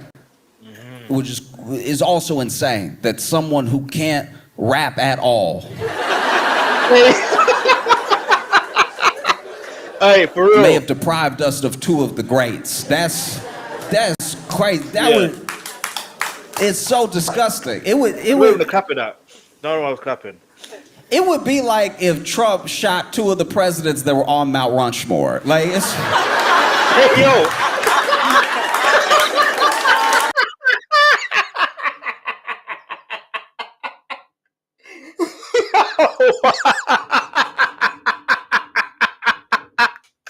Hey, nah, wait. Do you know what's mad? Yeah, it's just knowing the character of what I know of Donald Trump. It wouldn't put him past. It wouldn't. If someone told me there's a video of there's a video of Donald Trump with you know what I mean, like one of those things, yeah, and he's literally doing that to two of the presidents on Mount Rushmore, I would believe it. If someone told me on the street, I would believe it. And look, I'm in the UK. I would believe it. If someone put it in the comments, I would believe it. Oh man, that is too hilarious. That is too hilarious. But whether you want to say they're good presidents or not, or great presidents or not, that's on you. I'm not into politics like that. I'm not into American politics like that because I'm in the UK. Simple as that. All right. Let me just put that into perspective. But back to the comedy. Like,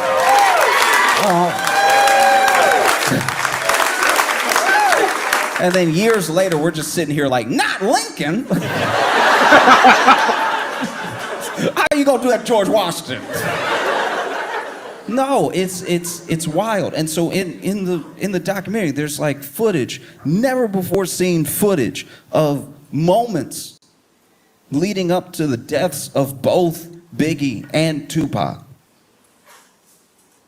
I can't describe how hard it is to come by things we didn't even know existed. Both of these were police investigations. The police investigated, not hard. The police investigated. Hey, no, for real. No. He has a point. The police investigated, not hard. It's facts. It's facts, allegedly. Of Biggie and Tupac, and somehow 50 Cent found footage. Yo. I've never in my life hated somebody enough to find footage.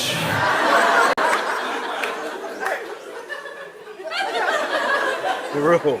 There's like this video, and this is also, you gotta go back to when this happened. This isn't when everybody had like a footage maker in their pocket. Do you know how we are accidentally being surveilled at all times? All of us. I know you think you're not because maybe you don't have your phone out and you're not posting where you are all the time, but the phone knows. The phone is very aware of where you are. And the phone loves snitching. The phone, one of your phone's favorite things to do is hit up a Fortune 500 company and be like, we over here. In case you want to study our patterns, figure out how to advertise to us, we're right here. We are completely and totally surveilled all the time. People don't realize that, like, even if your phone is off, you were just taking a walk. Maybe you're like, you know what? I want to break. I want to break from everything. I'm gonna take a quick break. I might even leave my phone at home and I'm just gonna go for a walk. That's great. Detach for a second. The thing in your pocket is too much of your life, and too much access to you comes through that thing. Like sometimes just for the sake of well-being, it's important to take a break from it, right? And you assume when you take that break that the phone can't even snitch.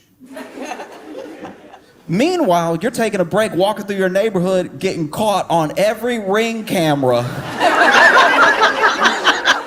Everybody got Ring camera. You getting caught from Ring camera to Ring camera to Ring camera to Ring camera to Ring camera.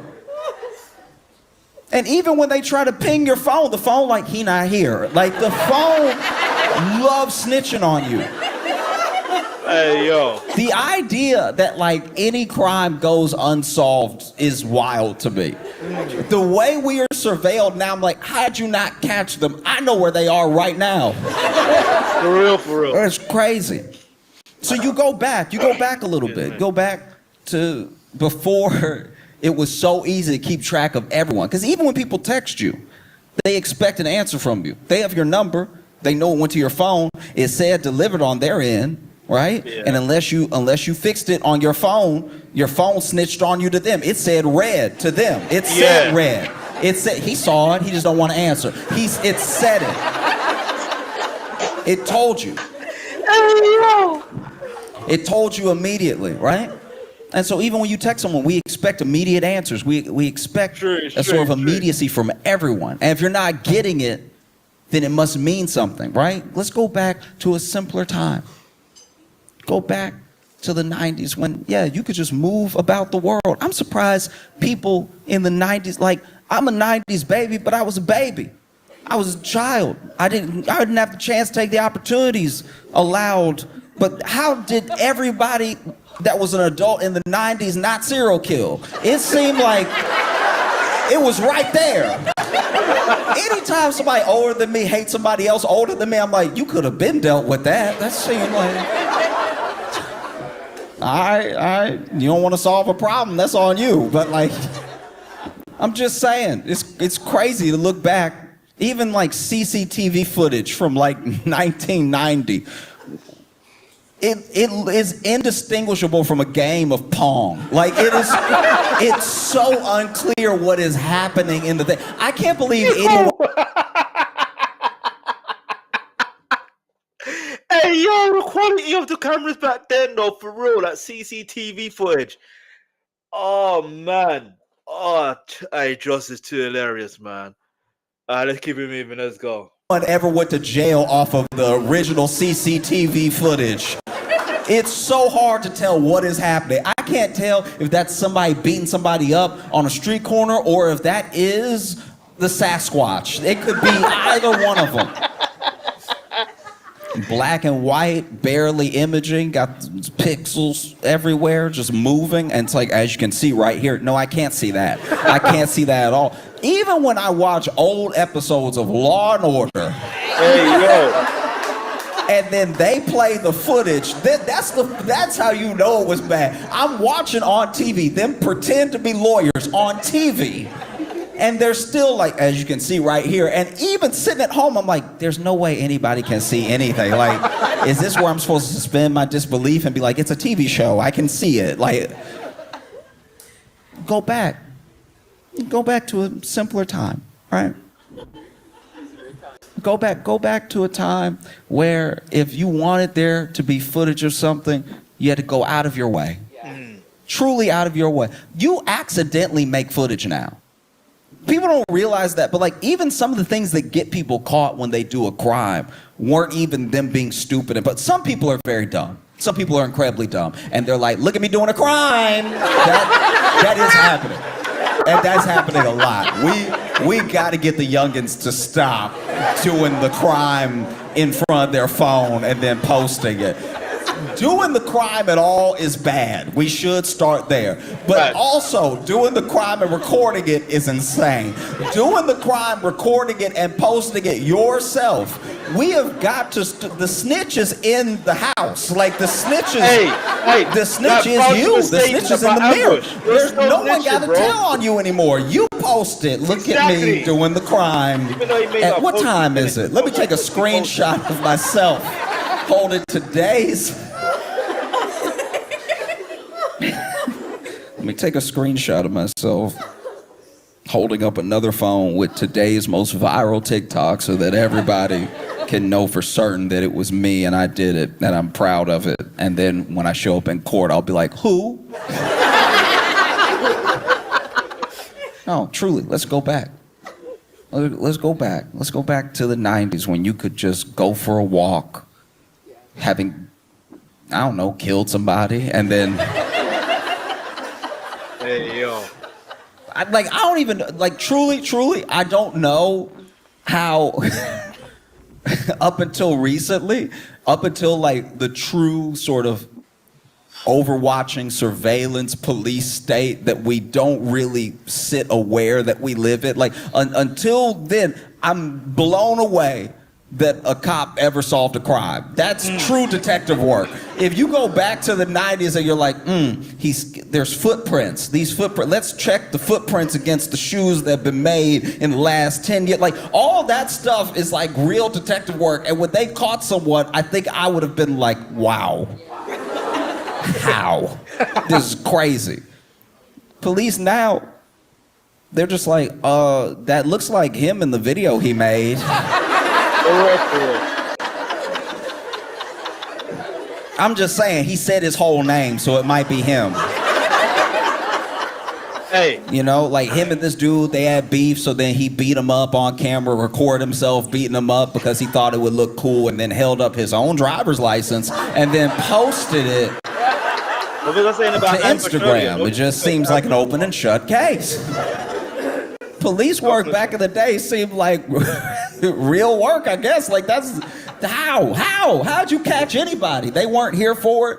Then you got to track down the people. Then you got to get interviews out of the people. The people don't want to cooperate because they're more scared of this person than they are of you. And then you got to connect dots. You got to wait for DNA stuff to come. The DNA testing wasn't even like that good up until recently. There was like bad DNA testing. The early stuff, they were on to something, but it was bad. They'd send it off, and the test results will come back. It is blood.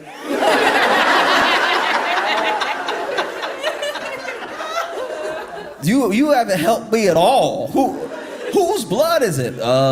Somebody red, I think. Like, it's gotta be somebody red. Because the whole thing was red, so.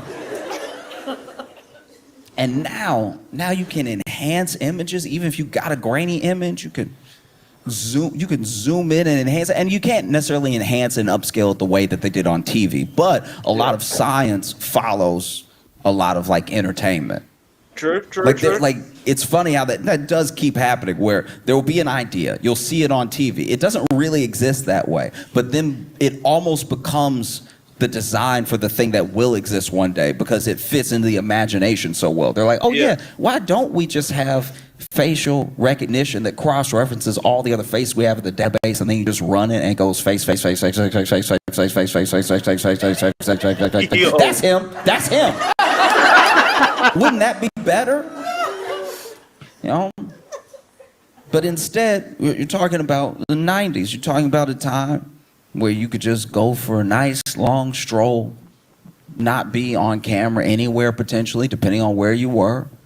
You know, you could make a call, you could make a phone call, and there would be a record with the cell phone company of who you called and when you called them. That type of thing was there. That level of like surveillance was in place, but they wouldn't necessarily know the whole content of the call. You know, not like now where people basically do phone calls for the world. You know, you see these voice memos that people leave, and I'm like, that's the most, you might as well have just told me and the company what you had to say. People will leave a voice memo, and some of them are very sweet. I always love getting a voice memo. I'm just saying, they've already got on your phone, we'll summarize everything. We'll summarize it for you. Actually, I learned to read a long time ago, so I don't need you to summarize anything for me. You'll see a text message. Text message will be from your mom, and it'll say, Mom expresses feelings of concern. But then you look at the company and you're like, why y'all read my text message? Like, we're not reading it. No, we're not reading it. We're not reading it at all. I'm like, that was a pretty good guess, though. When I opened the phone, it was my mom being like, I'm concerned about you. Just let me see my message. It's crazy. They don't do that anymore. You used to get a text message and then you would see like a little preview of it and you could just read the preview. Yeah, true. Based off the first half of the sentence, you could decide if it was something you were willing to reply to right now. You know? No, because you can't just open it right away. It'll say red. But if you get a text message from someone and the first few sentences might pop up on your phone and it's like, where do you get off? You're like, all right, I'm gonna have to address that later. But now you get the text message and it's like a full summary of what you were definitely about to read anyway. That's weird. It's like, how? How does anybody get away with anything now? Especially now that crime is dumber. How does anybody get away? It takes you back to those times in like the 90s. Maybe you go for a walk, maybe you are just driving your car and you're truly like free in a way. There's nobody really looking for every little move that you make. And in the case of Diddy, somebody should have been. Somebody should have been watching, checking the entire time. You know, you see in this documentary the relationship between Biggie and Tupac, the relationship between East Coast and West Coast, and how so much of the actual troubles were like orchestrated. They were stoked by Diddy. Like Biggie liked Tupac. Yeah, that's fact. They were cool. Facts. And then Diddy was jealous of Pac. Diddy was jealous of Pac because Pac was everything he wanted to be. You know, he was charismatic. He was truly a Like a poet that could make you understand where he was coming from. You did not have any sort of similar life experiences to him at all, but he could express himself in a way that brought you in. No matter where you came from, there was real connection there. He could build and he could bring together real community, right? And so for that, he was loved, he was instantly accepted, he was praised. And if you're someone like Diddy, you see that and you're immediately jealous of it. It's everything you want to be. He's good looking, he's young, he's successful in a way that comes from his effortless talent and his hard work. He's everything that Diddy wanted to be. And it's interesting that you put it into that perspective that Diddy was jealous of Tupac. I don't know. See, this is what's so mad. Could you call it envy? Could you call it jealousy? I don't know what you can call it. I just don't know. Because on one hand, he's inspired by Tupac, clearly. Because that was even noted in the documentary as well. So I don't know. But maybe jealous of the friendship that Biggie had with Tupac to the point where, you know, Tupac. But then it's like, it's so mad.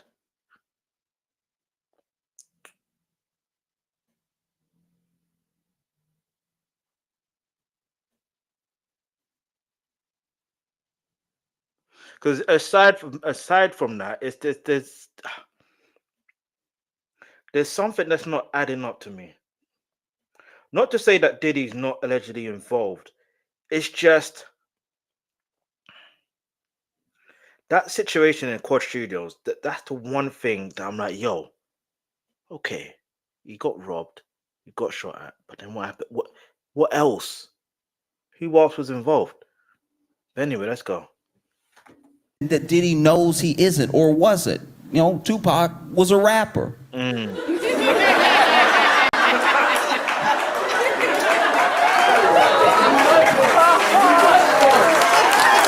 you know what I mean? Like, Diddy, I know Diddy want to rap. Ooh, Diddy want to rap so bad. One of the most dastardly things this documentary has done in some of the editing is just showing Diddy dance for no reason. You can tell Diddy not talented from the way he dancing. I know it's a harsh statement to make, but Diddy dances. Diddy dances like Tom Cruise from Tropic Thunder. Like, hey, yo! And Tom Cruise was on rhythm. You know what I mean? Like, yeah. Diddy was over here in the documentary.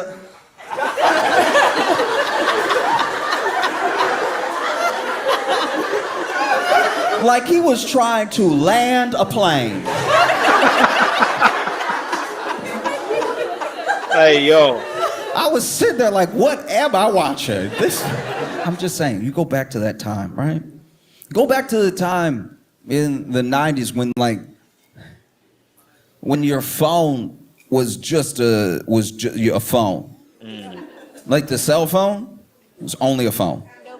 You could make a call and play Snake. Yeah.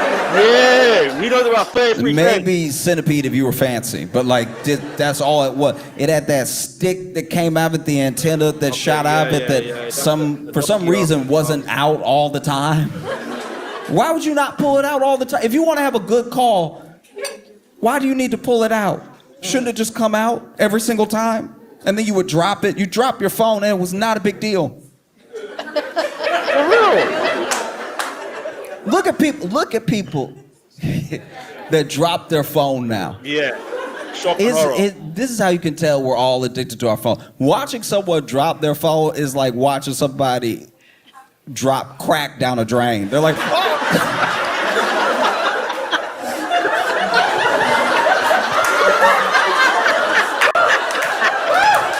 Hey, yo!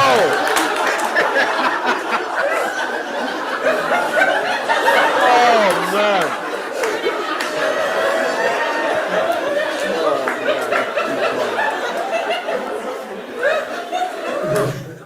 They had never before seen footage of the moments leading up to both Biggie and Pac's death. Never before seen, and not never before seen as in these are the tapes we've been looking for the whole time. We didn't even know these angles existed. That's crazy. And that's very hard to do.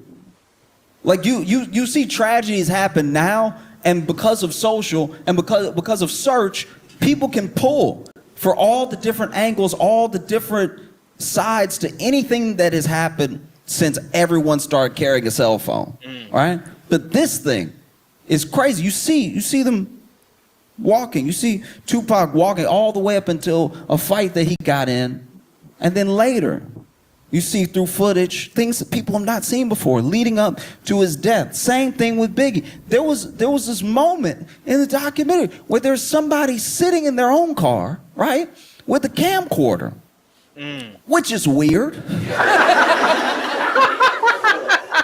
I know we're going in the Wayback Machine, but even in the 90s, nobody sat in their car with a camcorder. That's a new thing. Yeah. Recording yourself in your car is a new thing. It's a relatively new thing to humanity. We weren't doing this before maybe TikTok. Like, we weren't doing it that much. And now people record themselves in their car so much. Why did we start crying in the car? Look, I know it's already like a social phenomenon and everything, but we will need to stop. Like, that's people recording themselves crying in the car. Because the first video I saw somebody crying in the car, I don't remember what they were crying about, but they were talking about something, and it was something big. It was something happening in the world, but they were like, Even rappers are crying. And I saw them in the car.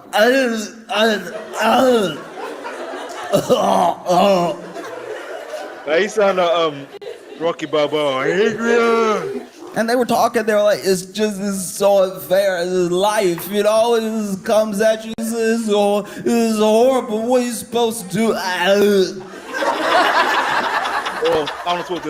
I remember sitting there like, okay, all right, they're making some valid points, I understand why they're upset, but who recording them right now? This is terrible. Why would somebody record them and then put it online? And then, because it was I was scrolling when I saw it. So then when I clicked on the profile, I saw it was their profile. I was like, oh, somebody then hacked them and posted a video of them crying. That's terrible. This is a true demon that got a hold of their footage and then posted to their page of them crying. That's so embarrassing. Oh, I hope they find justice, right? I was so interested, genuinely. I was so perplexed at what was happening, because then the other people commenting weren't addressing the fact that this person crying is their like, no, I seem to be the only one confused about what was happening. Everybody else in the comments was like, keep your head up, you know, like all this.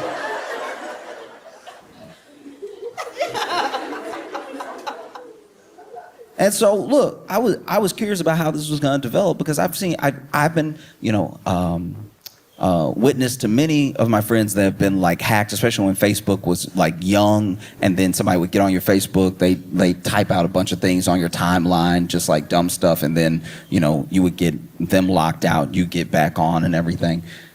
So I've seen this before, but I don't know, I was so invested in how this person was gonna come back from this that I did follow them, right? Hey, yo. I hit follow just to be, because I'm expecting any day now they're gonna be like, hey, somebody, you know, broke into my account and posted me at my weakest moment. Thank y'all for the support, and so I follow. And then a couple days later, I saw another video. I saw the handle, and I saw a profile picture, so I saw that it was them again. And I'm sitting here scrolling up, and they're in their car again. And then I'm thinking, oh, okay, this is where they're gonna say like, hey, somebody broke into my account. Thank y'all for the well wishes and everything, but I'm good. I don't want y'all to see me in that light. That was a very weak point for me. And so when I scrolled up, I'm fully expecting them to say the thing I just said, but then they started talking. They were like, Yeah, I just wanted to reach out to everybody. Thank y'all so much. The comments you left and the messages I got really touched me and everything. And just, I was like, no, wait. There's no way, though. No. And then I put it together. I was like, wait, they were recording themselves crying in their car. That's the most private time to cry. We need to go back just for the sake, once again, of our mental health as a nation. We got to go back to just having a crash out parked in the car and let that be history. Like that. You are not your best when you cried in your car. I would throw it out there that maybe you don't want people hearing what you have to say when you're to the point where you break it down parked in your car somewhere. Stop broadcasting it. This is bad. This is very bad. Because it's not, I've never seen a cry in my car video and been like, oh, yeah, that'll change things. Hey, yo. I'm just saying, like, if you in the car, right? If you in the car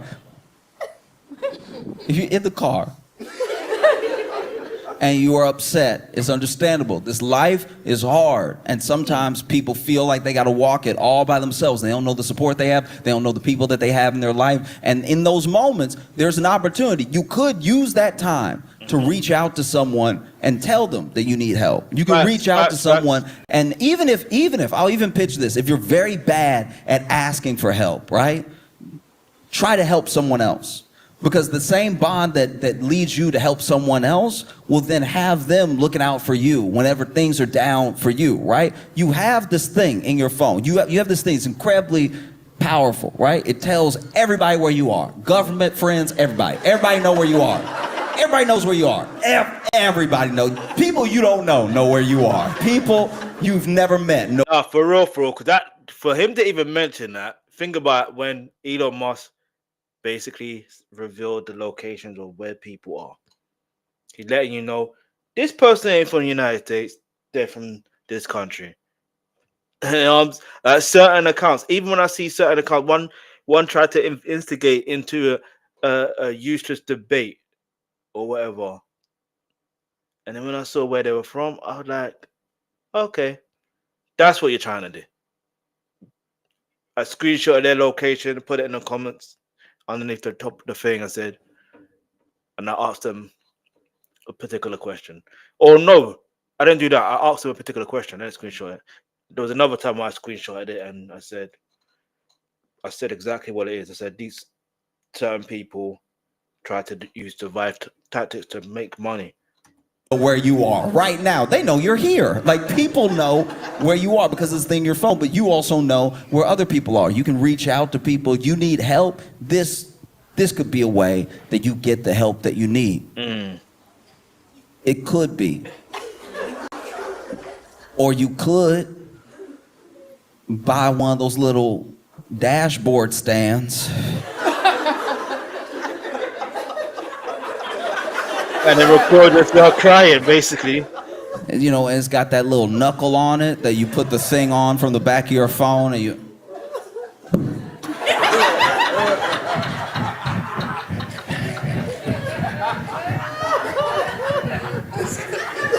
Hey, no, that thing is troublesome. Even in a normal stand, it's troublesome. You see what I'm trying to say? It's troublesome. If you know, you know. Hey, yo.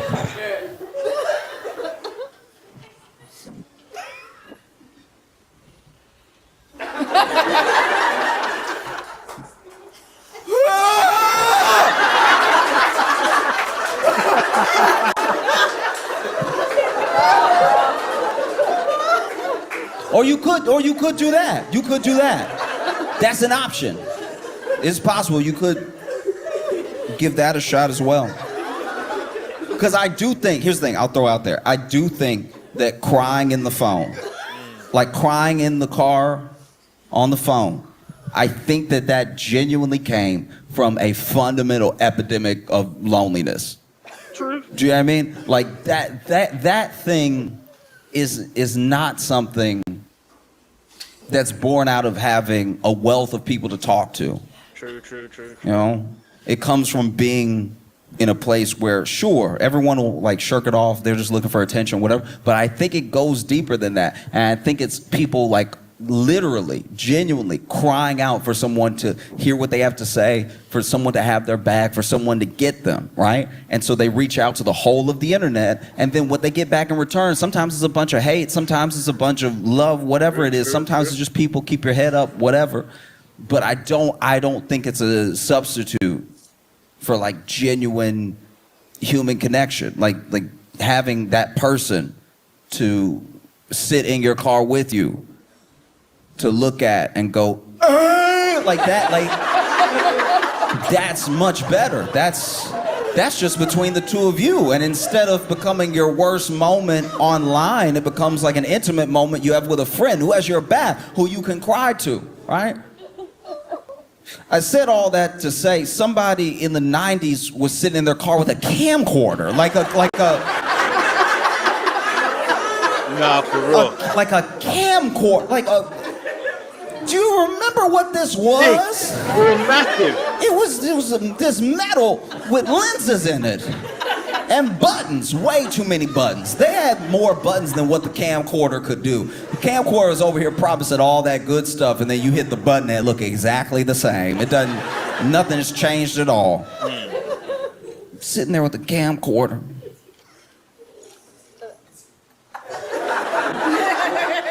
Because the camcorder had that strap. Yeah, It had that strap right on the back, so that way, you know, you could do some real journalism, some true video journalism. You know what I mean? Some people had the camera and they had to hold the big thing and they got to put their eye into the little pocket. Not with the camcorder. Camcorder even had the little screen popped out. And so you just had it ready. Bow! I see everything. Where were these cameras even from? It's crazy. Where is the camera from? Because there's a thing that had never been aired before. Where someone is in their car and they're like, is that Biggie? And then you hear pop, pop, pop, pop. And I've never seen that in my life before. Oh my God, they just got shot. Somebody called somebody. And then you hear like someone who's like in the car calling 911, but you see from their perspective, first of all, who are they? Where have they been this entire time? That's crazy. Where did they? Facts.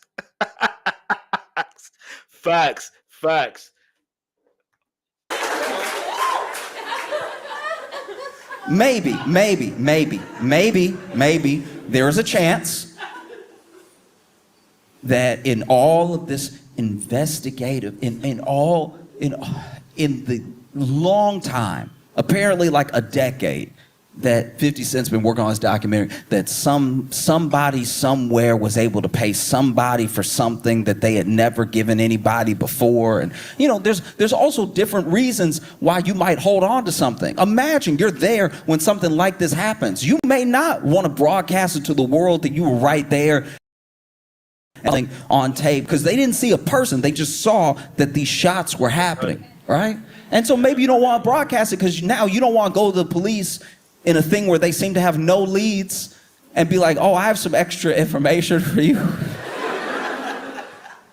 Maybe, I don't know. It's plausible, but it seems just so wild that these two moments would meet up, that somebody would just be recording in their car with what had to be like a camcorder. Who just walked around with a camcorder in the 90s like that wasn't shooting their own document, like just in the car with the camcorder all the time in case something happens? Fast forward to present and it ends up in this Netflix documentary about Diddy. Maybe that's what happened. But what seems just as likely is that 50 Cent time traveled back in time.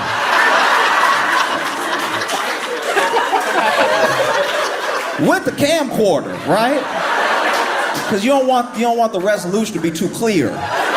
People start asking questions. Time travel back in time, sat in the car and point the camcorder in the direction. Oh, is that Biggie?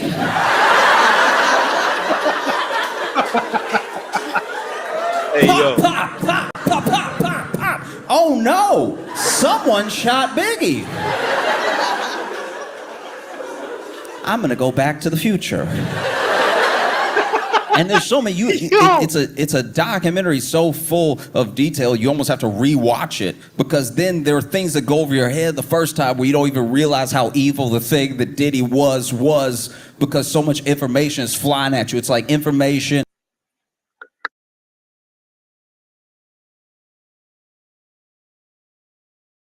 Here's a tidbit. Here's an interview. First-hand account. Somebody was there. Baby oil. Here's another tidbit. Here's a first-hand account. Here's what someone had to say. Here's something that we didn't even know Diddy did. Baby oil. There's so many instances of them cutting to baby oil that sometimes some of the evil gets a little lost. You know, the idea that this man might have had so much to do with Biggie's death and then went on a campaign like he was Biggie's best friend in the entire world. It's not just insane that people let him get away with it. What's even worse is that he, through this memorable event, right? All throughout Bed-Stuy, Biggie's funeral, right? And then no one knew, I didn't know until I saw a documentary, that he made Biggie's estate pay for that funeral. Yeah, like that's, and if you get too distracted by the baby oil, you might miss that detail. You know, and it's a scary thing that what gets revealed in this documentary isn't just how bad Diddy was, it's also how bad so many of us want money, fame, something he could dangle over people that really let a lot of this abuse keep going, that really kept a lot of his secrets.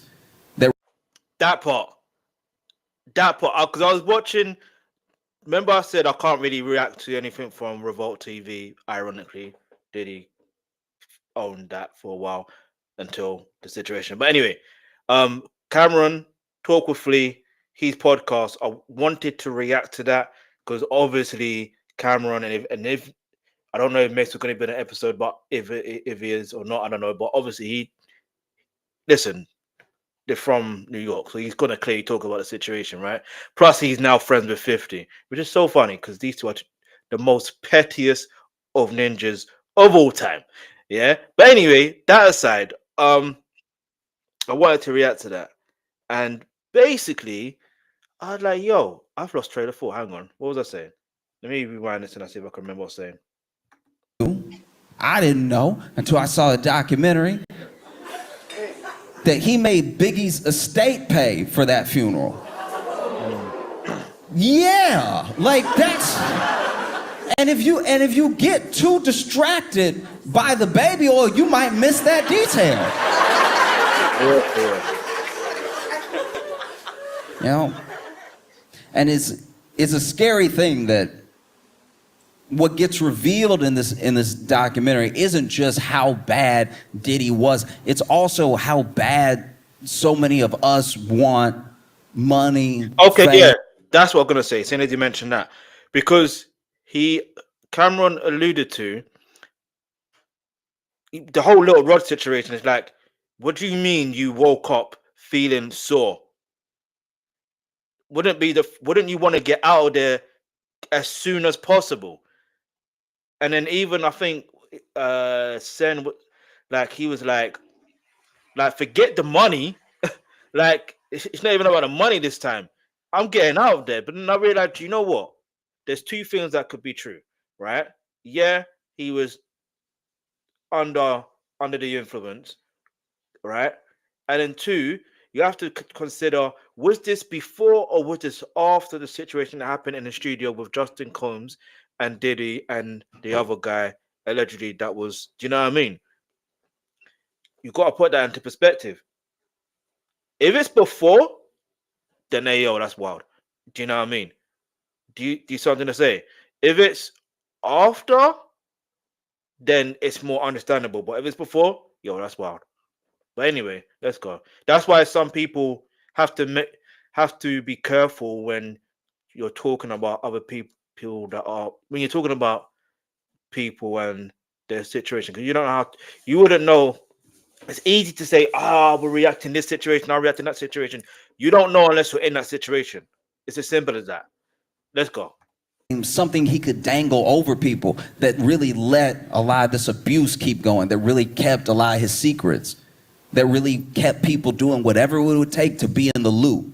You know, people can only have a real power over you when they have something that you want. Once you decide that you don't want it that bad or that you're going to get it for yourself, they have nothing over you.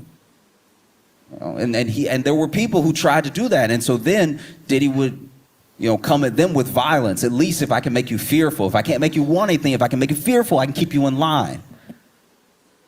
You know, there's just so many people that have ended up dead. That's kind of like through the documentary sort of laid at Diddy's feet. Like either he's out here having people killed and doing all this stuff, or he's one of the unluckiest people to be around. Like that's... No, either way, I would never want a track record like that. I would never want people to be like, oh yeah, I met Josh Johnson a week ago and now I'm real sick. Hey, that reminds me of what, was it Marlon Wayans?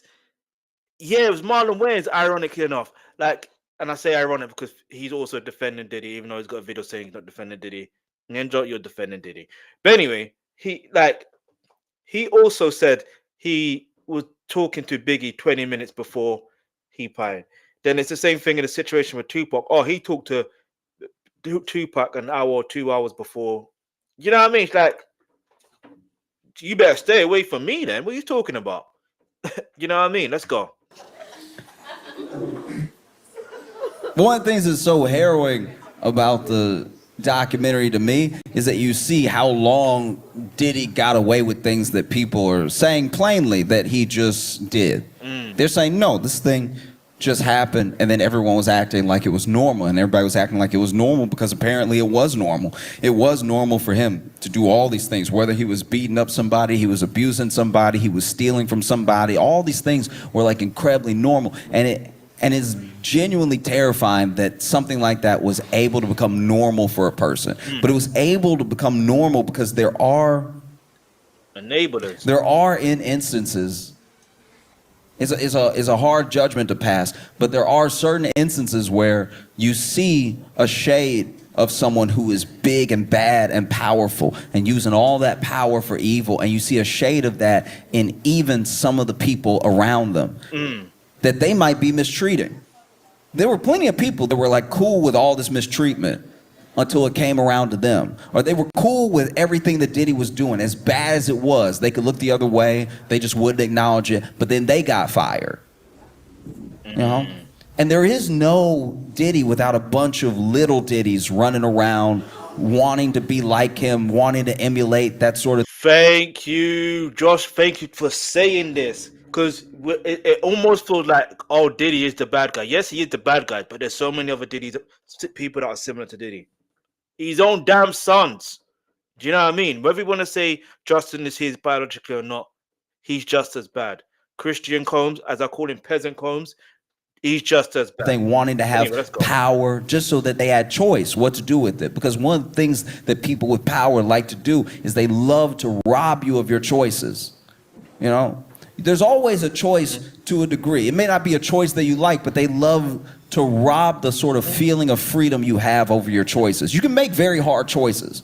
Someone could walk up to you and say, give me all your money or I'm gonna kill you. And you could say, kill me. You could. It is a choice. True. Some people would say that's no choice. It is a choice. They said, give me all your money or implies a different outcome. Right? Do this or this. that's your choice. It's not a good choice. Don't get me wrong. It's not something that I envy. It's not even something that I'm saying it's easy to walk away from. It's easy. It's scary. It's scary when someone with power wants something from you or they want to take something from you and you don't know how you're going to survive, right? But they don't get away with this thing. It takes time to become the person that Diddy was. It takes decades. It took him decades. It took everyone looking the other way for little things, then big things for so long that finally he does seem like this unstoppable, unbeatable force. He does beat people down in court. He does beat people down in person, right? But these people can't get to where they are without us. They can't get to where they are without us looking the other way, without us slightly condoning, not quite condemning. They can't get that way without us. These people just don't come out of the woodwork. He started as this kid who didn't even drink, who didn't do drugs. But he had an idea in his head of what a man was and what a powerful man was, and he wanted to be those things at any cost. And so he took it upon himself to start himself down that road. Fast forward 20, 25 years later, this is the type of person who thinks he can beat people in front of cameras. You know? And what does it take to take... And not only beat someone in front of a camera, as we saw, he tried to obstruct the court of justice by obviously paying the security guards or the security to hide that evidence. So he knows what he's doing. Let's go. Down a person like that. And try to say... Because they seem so powerful. They have so much money. Diddy valued at billions, right? What can you do to a billionaire? How do you take a person like that down? One piece at a time. All of us. It takes all of us not looking away. It takes all of us doing something. Because people have said in the documentary, people have said in interviews that when Diddy is like in his element, he's untouchable. You would think he was a god. But when you're alone in the room with him, you see, not only is this just a man, this is like still that like kind of scared kid, kind of insecure kid, right? That in no way condones anything that he's ever done. That in no way is like an excuse. I'm just saying that's like the truth. The armor is a facade, you know? One of the craziest things that has happened since the documentary came out is that Ja Rule came out against 50 Cent. Who cares? No, wait. 1, 2, 3. In the words of Dave Chappelle, who cares what Ja Rule thinks in a time like this? Like, hey, yo, can you imagine Ja Rule? No, Dave Chappelle said that how many decades ago?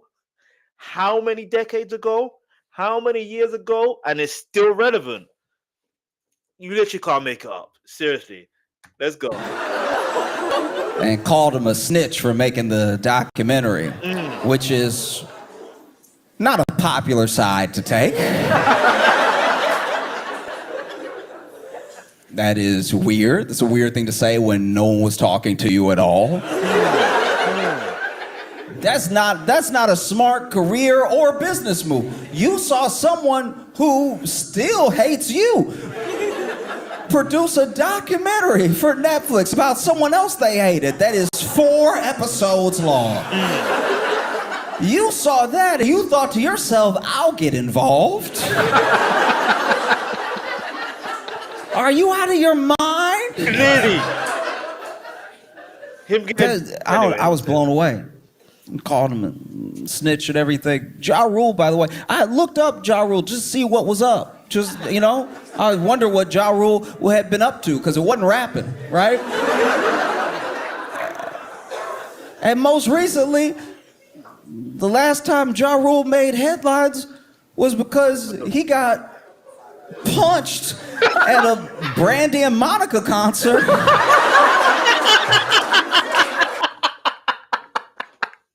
I swear to you here, you literally cannot make this up. You genuinely can't make this up. Hey, yo. On their The Boy Is Mine tour. Where you get punched says a lot about where you life. For real. Do you know what I mean? If you're a rapper, and you get into a fight at a rap concert, that seems par for the course. If you are a rapper and you get punched backstage at an R&B concert, you must have had it coming. These people are singing melodies. What is... I just realized, like, I remember his actual response to that, yeah? Ja Rule was talking about security, that, and I'm thinking, now that he mentioned that, now fast forward, now you want to call 50 Cent a snitch, but isn't you wanting a security guard? Is it like, make it make sense? Anyway. Fighter, but one of the worst things to do is to get beat up to soft music.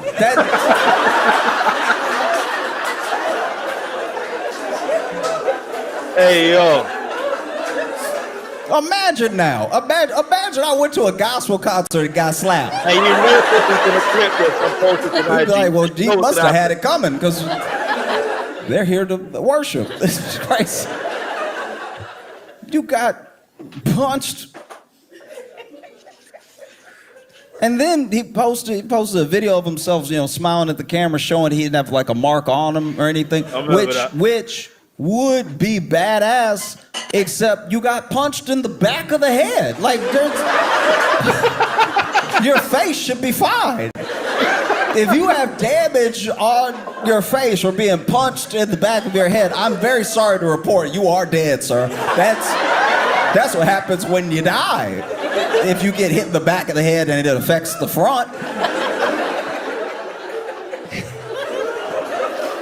Imagine you get punched to Brandy's music. I've talked about it before. I've had fights. I'm not acting like I've won all of them or anything. But imagine if I got whooped to Taylor Swift. You wouldn't be able to respect me. Even when I hear that "You belong with me, son," I flinch. Like, that would change your whole life, getting beat up to Taylor Swift. Or like Maggie Rogers. Like you get beat up to some indie music. Hey, yo. Would destroy your reputation. I don't even know why would Ja say anything? The last notable thing you did was Fire Festival. Yeah. Like you know what happened with that. Hey, nah. You didn't go to jail, but Billy did. But you were his partner. You were in all the pictures with him. That's crazy.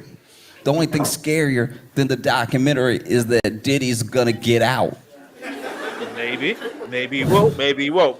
In fact, this is, if you watch from the beginning, you know there's a high chance that he's not gonna get out. There's a high chance. There's a high chance.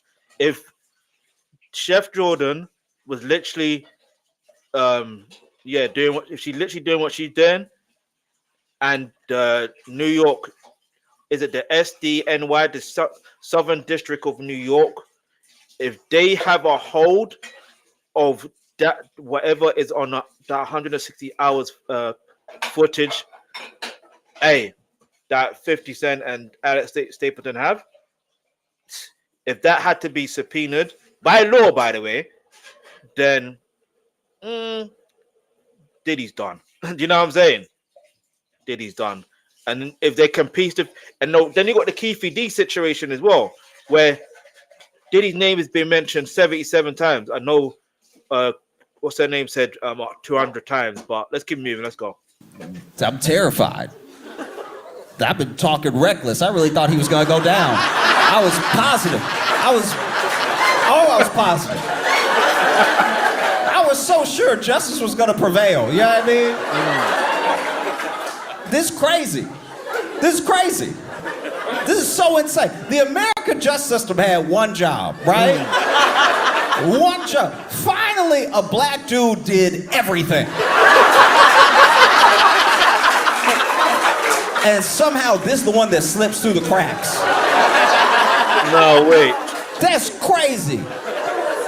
Do you know what I mean? Do you know how many people I know have been arrested or gone to jail for some slight?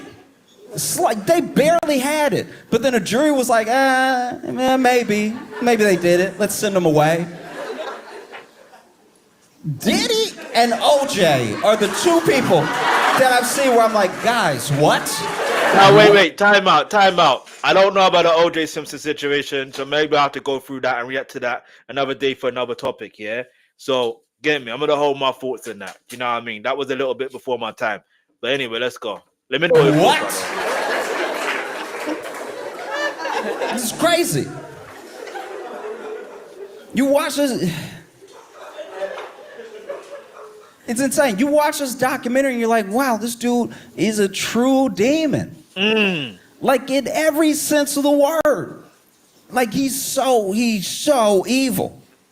It's horrible. It's horrible, the things that he did to people. There's never any excuse for it. No matter what your childhood was, no matter how much you're lacking in love, no matter what trauma you've been through. There are people who have always had it worse than other people that don't go about doing like evil business. And because I believe in like forces in a way. I do believe that there are some people that are so pulled to like the worst of their nature that they'll do whatever it takes to feed an ego, to keep a side of themselves quiet that makes them question the things that they're doing, you know? But I also truly believe in balance. I believe in balance, and I don't think that like any man is like truly a saint. All of us have our issues, all of us have our problems, and we have our things that keep us human. We have our mistakes, we have everything that drags a person down, right? So I would never try to put a person on a pedestal or make them some sort of living saint, because I don't know what their inner thoughts are. I don't actually know their heart. I don't know if the good that they do is to be seen doing good, or if it's to actually put more good in the world. I can't tell you. I have no idea. But because I grew up in a religious home with a grandma that really believed in Jesus. You know, I've seen that picture of Saint Michael stepping on Satan's neck. And I don't know, it just kind of feels like that's what 50 Cent is doing to Diddy. Yeah, I mean, hey, yo. Like, got the sword and everything. Hey, what a way to end it. Hey, shout out to Josh Johnson, man. Oh man, that was hilarious. For real. And Mr. Scratchy's channels. Hold up. Who's at the Breakfast Club? Anyway, let me know what your thoughts are in the comments below. Oh, Eric Sermon's on it. He was also in a documentary. I'm gonna have to watch this because I think he's got he's got new music out. Oh no, he's got new music that's he's producing. I don't know when it's been released, but anyway, let's read the comments. If 50 hated Epstein, we would have had that list by now, and several others weren't looking for. Yes and no, because remember, 50 likes Trump, so that's another story for another day. Who else haven't seen a documentary but still showed up? If you ain't seen a documentary, I don't know what you're waiting for. Go watch that documentary and watch my reaction to it as well. I really needed Josh to interview 50 on the Daily Show about this documentary. Yep, he definitely does. I have been sincerely waiting for Josh.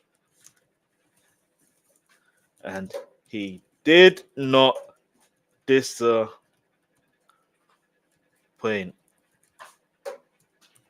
I have a feeling that Fifth will clip some of this and post it on IG. I just have that feeling. If you know, you know. But anyway, let me know what your thoughts are in the comments below. Like, obviously, you see when it comes to this whole saga in regards to Diddy, we know what potentially could be next. It is what it is. So, but anyway, Let me know what your thoughts are. Let me know what you think is going to be next for Diddy, despite what we just watched. And obviously, do you think it's going to go down? If he is in connection to that Tupac and Biggie situation, do you think he will go down for it? Let me know in the comments below, because there is no statute of limitation when it comes to them type of things. That's a simple fact. All right, no matter what, regardless of whatever state it took place, there's no statute of limitations. And let's just remember, they need to reopen the case for Kim Porter. They need to reopen the case for Shakir Stewart. They need to reopen the case for Heavy D. They need to reopen the case for Andre Rowe. Just saying. Just saying.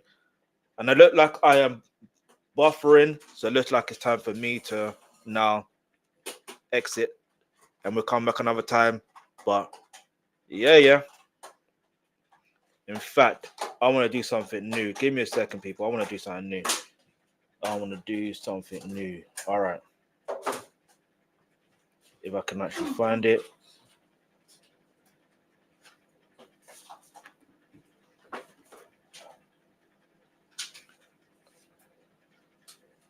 Yes, thank you for watching.